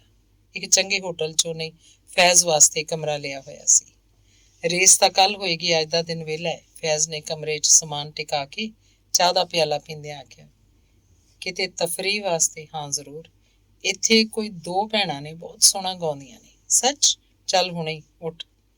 ਪਰ ਇਸ ਵੇਲੇ ਤਾਂ ਦੁਪਹਿਰ ਦਾ ਵੇਲਾ ਹੈ, ਗਾਉਣ ਵਜਾਉਣ ਦਾ ਵੇਲਾ ਤਾਂ ਸ਼ਾਮ ਨੂੰ ਹੁੰਦਾ। ਕੋਈ ਗੱਲ ਨਹੀਂ ਯਾਰ, ਕਿੱਥੇ ਚੱਲਣਾ ਹੋਏਗਾ? ਮਹਿਬੂਬ ਕੀ ਮਹਿੰਦੀ। ਫੈਜ਼ ਤੇ ਉਹਦਾ ਦੋਸਤ ਜਿਸ ਵੇਲੇ ਉਸ ਬਸਤੀ 'ਚ ਪਹੁੰਚੇ, ਗਲੀਆਂ ਦੇ ਗੀਤ ਤੇ ਸਾਜ਼ਾਂ ਦੇ ਸੁਰ ਸੱਚਮੁੱਚ ਸੁੱਤੇ ਹੋਏ ਸਨ। ਬੈਠਕ ਖੁੱਲ੍ਹੀ ਸੀ।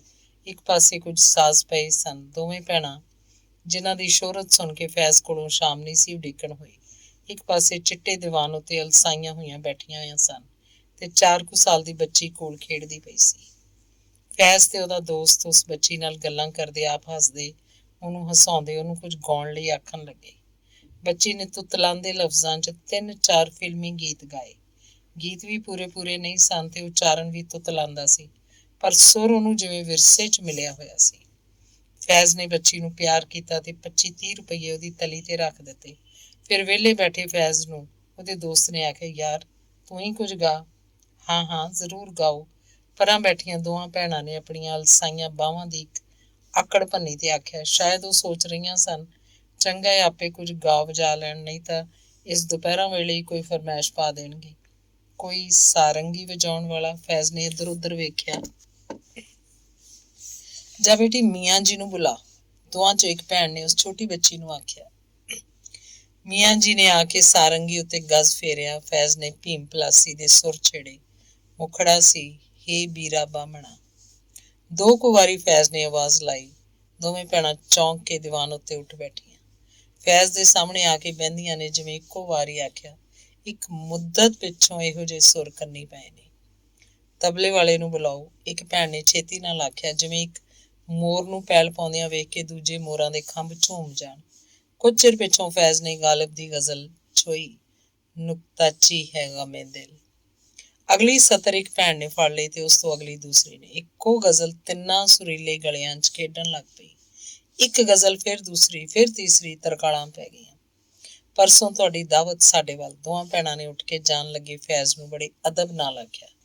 ਪਰਸੋਂ? ਪਰਸੋਂ ਤੱਕ ਪਤਾ ਨਹੀਂ ਮੈਂ ਕਿਸ ਤਰ੍ਹਾਂ ਹੋਵਾਂਗਾ। ਫੈਜ਼ ਮੁਸਕਰਾਇਆ। ਕਿਉਂ? ਕੱਲ ਮੈਂ ਰੇਸ ਖੇਡਾਂਗਾ। ਜੇ ਮੈਂ ਰੇਸ ਜਿੱਤ ਗਿਆ ਤਾਂ ਪਰਸੋਂ ਜ਼ਰੂਰ ਆਵਾਂਗਾ, ਨਹੀਂ ਤਾਂ ਫਿਰ ਅੱਲਾ ਮਾਲਕ। ਦੋਵੇਂ ਭੈਣਾਂ ਖਿੜਖਿੜਾ ਕੇ ਹੱਸ ਪਈਆਂ ਤੇ ਤਾਕੀਦ ਕਰਨ ਲੱਗੀਆਂ, ਨਹੀਂ ਨਹੀਂ ਜ਼ਰੂਰ ਆਉਣਾ। ਸਾਡੇ ਕੰਨ ਵੀ ਸੁੱਚੇ ਰਾਗਾਂ ਲਈ ਤਰਿਹਾਏ ਰਹਿੰਦੇ ਨੇ। ਤਕੱਲਫ ਵਾਲੀ ਕੋਈ ਗੱਲ ਨਹੀਂ। ਜੇ ਮੈਂ ਆ ਗਿਆ, ਜੋ ਕੁਝ ਰਿੱਧਾ ਪੱਕਾ ਹੋਏਗਾ ਖਾ ਲਵਾਂਗਾ। ਦੂਸਰੇ ਦਿਨ ਫੈਜ਼ ਹਾਰ ਗਿਆ, ਬਹੁਤ ਹਾਰ ਗਿਆ ਤੇ ਉਹ ਸੋਚ ਰਿਹਾ ਸੀ, ਐਤਕੀ ਮੈਂ ਸਿਰਫ ਰੁਪਈਏ ਨਹੀਂ ਹਾਰਿਆ, ਮੈਂ ਇੱਕ ਦਾਵਤ ਵੀ ਹਾਰ ਗਿਆ, ਮੈਂ ਇੱਕ ਸੁਰਾਂ ਦੀ ਮਹਿਫਿਲ ਵੀ ਹਾਰ ਗਿਆ। ਦੂਸਰਾ ਅੰਗ।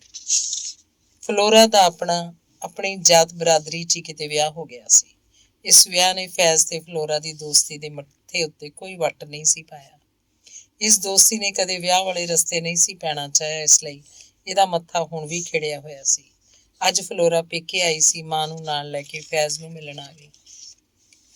ਬੈਠੀ ਨੂੰ ਥੋੜਾ ਚਿਰ ਹੀ ਹੋਇਆ ਸੀ, ਫੈਜ਼ ਦਾ ਸਭ ਤੋਂ ਅਜ਼ੀਜ਼ ਦੋਸਤ ਸਾਦਕ ਆ ਗਿਆ। ਫੈਜ਼, ਅੱਜ ਭਾਵੇਂ ਤੂੰ ਕਿੰਨਾ ਹੱਸ, ਤੇਰੀ ਉਦਾਸੀ ਨਹੀਂ ਲੁਕਦੀ ਪਈ, ਕੀ ਗੱਲ? ਸਾਦਕ ਨੇ ਥੋੜੇ ਜਿਹੇ ਮਿੰਟਾਂ ਪਿੱਛੋਂ ਪੁੱਛਿਆ। ਫੈਜ਼ ਅਜੇ ਬੋਲਿਆ ਨਹੀਂ ਸੀ। ਫਲੋਰਾ ਆਖਣ ਲੱਗੀ, ਅੱਜ ਮੁਰੰਮਤ ਹੋਈ ਹੋਣੀ ਹੈ। ਹਾਰ ਗਿਆ ਕਿਤੇ? ਸਾਦਕ ਫੈਜ਼ ਦੇ ਮੂੰਹ ਵੱਲ ਤੱਕਿਆ। ਹਾਂ, ਰੇਸ 'ਚ। ਕਿੰਨੇ ਕੁ ਰੁਪਏ? ਕੋਲ ਹੋਣ ਤਾਂ ਸੈਂਕੜਿਆਂ ਨੂੰ ਕੁਝ ਨਹੀਂ ਗਿਣਦਾ, ਪਰ ਅੱਜ ਕੋਲ ਕੁਝ ਨਹੀਂ। ਕੱਲ ਮੂੰਹ ਜ਼ਬਾਨੀ ਖੇਡਿਆ ਸੀ, ਹੁਣ ਬੁੱਕੀ ਆਉਂਦਾ ਹੋਏਗਾ ਪੈਸੇ ਲੈਣ ਲਈ। ਤੂੰ ਆਪਣਾ ਬੋਝਾ ਤਾਂ ਫੋਲ ਲਿਆ, ਕਦੇ ਦੋਸਤਾਂ ਦਾ ਦਿਲ ਵੀ ਫੋਲ ਲਿਆ ਕਰ। ਸਾਦਕ ਨੇ ਇੱਕ ਨਹੋਰੇ ਨਾਲ ਆ ਕੇ। ਕੀ ਮਤਲਬ? ਉਹ ਤੈਨੂੰ ਯਾਦ ਨਹੀਂ?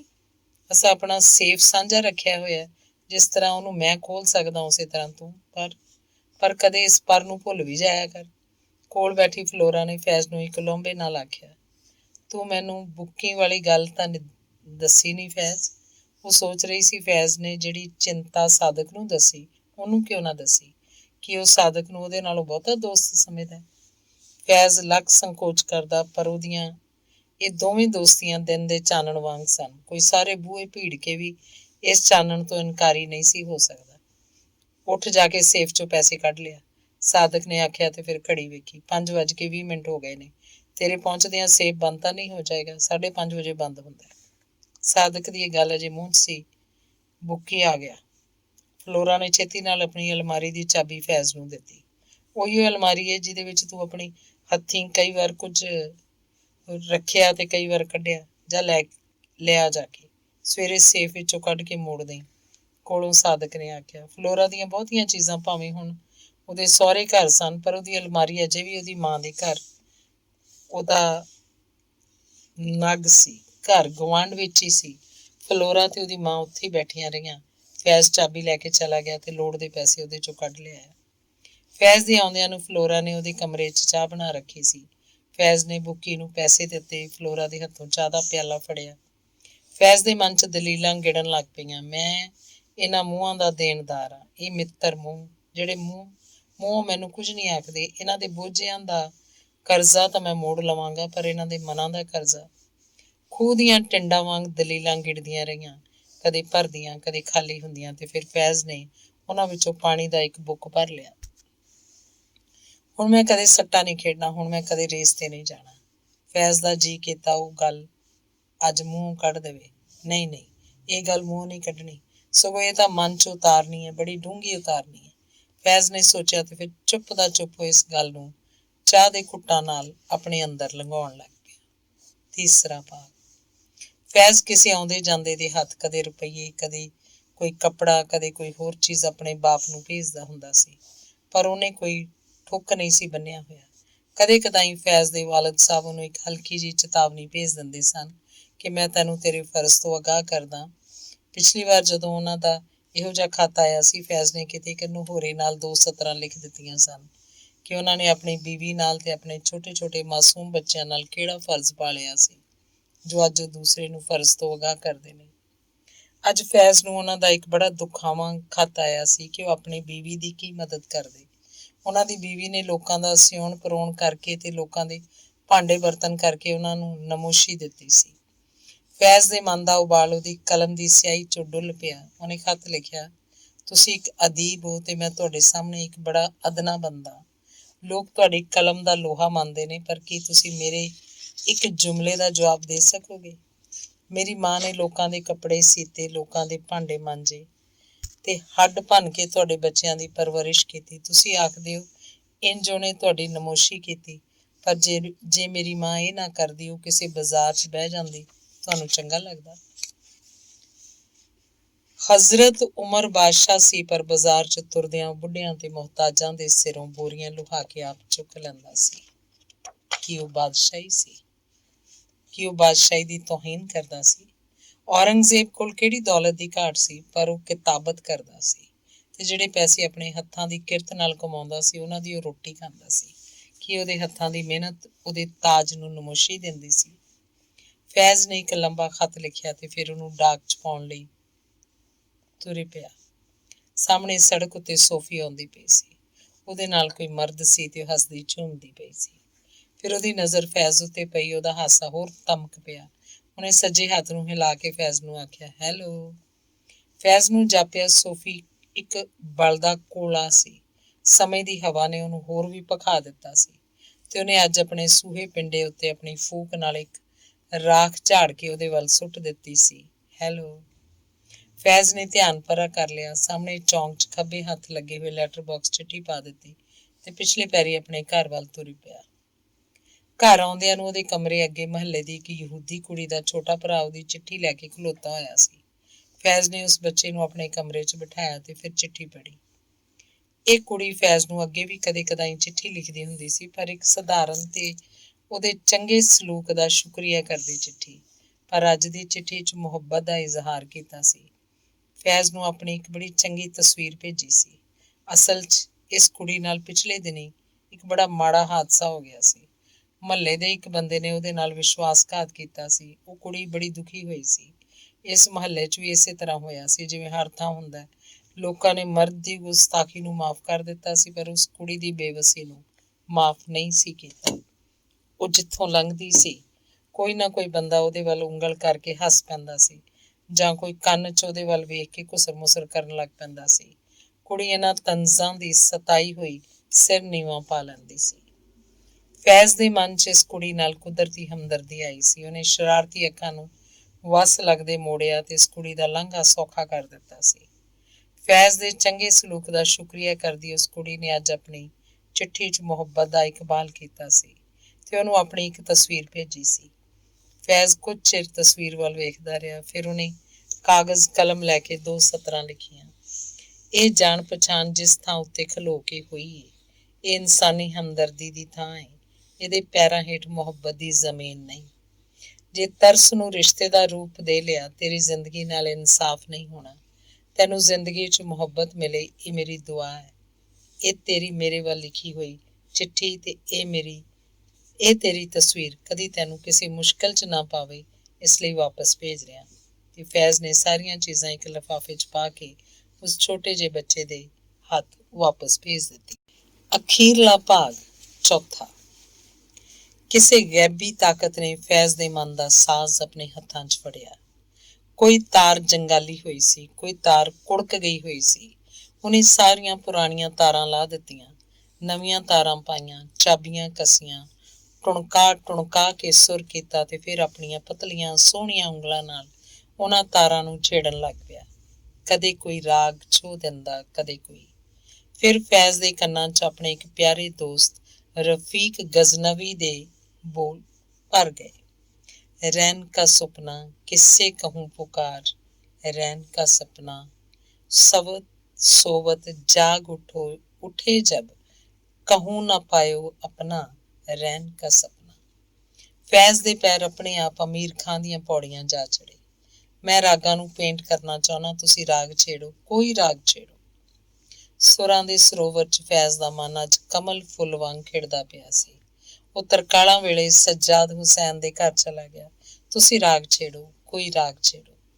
ਅੱਜ ਫੈਜ਼ ਨੂੰ ਜਾਪ ਰਿਹਾ ਸੀ ਜਿਵੇਂ ਉਹ ਕਈਆਂ ਦਿਨਾਂ ਤੋਂ, ਕਈਆਂ ਵਰ੍ਹਿਆਂ ਤੋਂ, ਕਈਆਂ ਸਦੀਆਂ ਤੋਂ ਰੇਗਿਸਤਾਨ 'ਚ ਤੁਰਦਾ ਆ ਰਿਹਾ ਸੀ ਤੇ ਅੱਜ ਉਹਦੇ ਪੈਰ ਅਚਾਨਕ ਕਿਸੇ ਹਰਿਆਲੀ ਵਾਦੀ ਵਿੱਚ ਪੈ ਗਏ ਸਨ।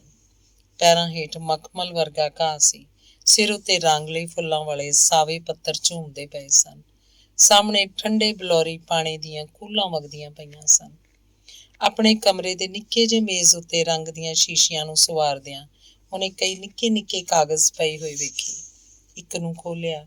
ਲਿਖਿਆ ਹੋਇਆ ਸੀ, ਹਨੂਮਾਨ ਦਾ ਅਮਲ, ਹਨੂਮਾਨ ਹਠੀਲਾ, ਲੋਹੇ ਕਲਟ ਬਜਰੰਗ ਕਾ ਕਿਲਾ, 60 पुतली से चूं, रंग कोट का बाण, दौड़ सट्टे बाजार की ओर, ओपन क्लोज की खबर ला। फैज ने दूसरा कागज फड़िया, खोलिया। लिखिया सी, काली दा अमल, काली महाकाली, ब्रह्मा की बेटी, इंदर की साली, काली कलकत्ते वाली, तेरा वचन न जाए खाली, सट्टे का नंबर दे के जाए ते काली कलकत्ते वाली कहलाई। फैज ने फिर तीसरा कागज, चौथा कागज ते होर कोई भी कागज ना खोलिया। ਸਾਰੇ ਕਾਗਜ਼ ਇਕੱਠੇ ਕਰਕੇ ਆਪਣੇ ਹੱਥਾਂ 'ਚ ਮਰੋੜੇ। ਫਿਰ ਮੁਰੁੰਡੇ ਹੋਏ ਕਾਗਜ਼ਾਂ ਨਾਲ ਭਰੇ ਹੋਏ ਬੁੱਕ ਵੱਲ ਵੇਖਿਆ। ਉਹਨੂੰ ਜਾਪਿਆ ਉਹ ਇੱਕ ਦੁਰਾਹੇ ਉੱਤੇ ਖਲੋਤਾ ਹੋਇਆ ਸੀ। ਸਾਹਮਣੇ ਦੋ ਸੜਕਾਂ ਸਨ। ਦੋਵੇਂ ਸੜਕਾਂ ਉਹਨੂੰ ਬੁਲਾਵਾਂ ਦਿੰਦੀਆਂ ਪਈਆਂ ਸਨ। ਇੱਕ ਸੜਕ ਉੱਤੇ ਚੰਗੀ ਰੌਸ਼ਨੀ ਸੀ। ਰੰਗ ਬਿਰੰਗੇ ਫੁੱਲਾਂ ਵਾਲੇ ਸਕਰਟ ਪਾ ਕੇ ਗੋਰੀਆਂ ਚਿੱਟੀਆਂ ਯਹੂਦੀ ਕੁੜੀਆਂ ਉੱਤੇ ਤੁਰਦੀਆਂ ਪਈਆਂ ਸਨ। ਪਰਾਂ ਕੁਝ ਮਰਦਾਂ ਦੀ ਭੀੜ ਸੀ। ਕਿਸੇ ਦੀ ਆਵਾਜ਼ ਆਉਂਦੀ ਪਈ ਸੀ, ਓਪਨ 3 ਕਲੋਜ਼ਿੰਗ 5, ਤੇ ਕਈ ਲੋਕ ਆਪਣੀਆਂ ਮੁੱਠਾਂ ਵਿੱਚ ਨੋਟ ਉਛਾਲਦੇ ਪਏ ਸਨ। ਪਰਾਂ ਉੱਤੋਂ ਬੜੇ ਸੋਹਣੇ ਲਿਸ਼ਕਦੇ ਘੋੜੇ ਚਹਿਲ ਕਦਮੀ ਕਰਦੇ ਪਏ ਸਨ। ਦੂਸਰੀ ਸੜਕ ਉੱਤੇ ਹਨੇਰਾ ਸੀ। ਦੂਰ ਦੂਰ ਇੱਕ ਸੰਘਣਾ ਹਨੇਰਾ ਤੇ ਇੱਕ ਘੋਰ ਚੁੱਪ। ਫੈਜ਼ ਨੇ ਨੀਝ ਲਾਈ, ਕੰਨ ਲਾਏ। ਦੂਰ, ਬੜੀ ਦੂਰ ਇੱਕ ਨੀਝ ਫੈਲ ਗਈ। ਪਛਾਣਿਆ ਕੁਝ ਨਹੀਂ ਸੀ ਜਾਂਦਾ। ਕੋਈ ਚੀਜ਼ ਸੀ, ਕਦੇ ਕਦੇ ਬਹੁਤ ਲਿਸ਼ਕ ਉੱਠਦੀ ਸੀ ਤੇ ਫਿਰ ਉਹਦੇ 'ਚ ਕੋਈ ਰੰਗ ਝਿਲਮਿਲ ਕਰਨ ਲੱਗ ਪੈਂਦਾ ਸੀ।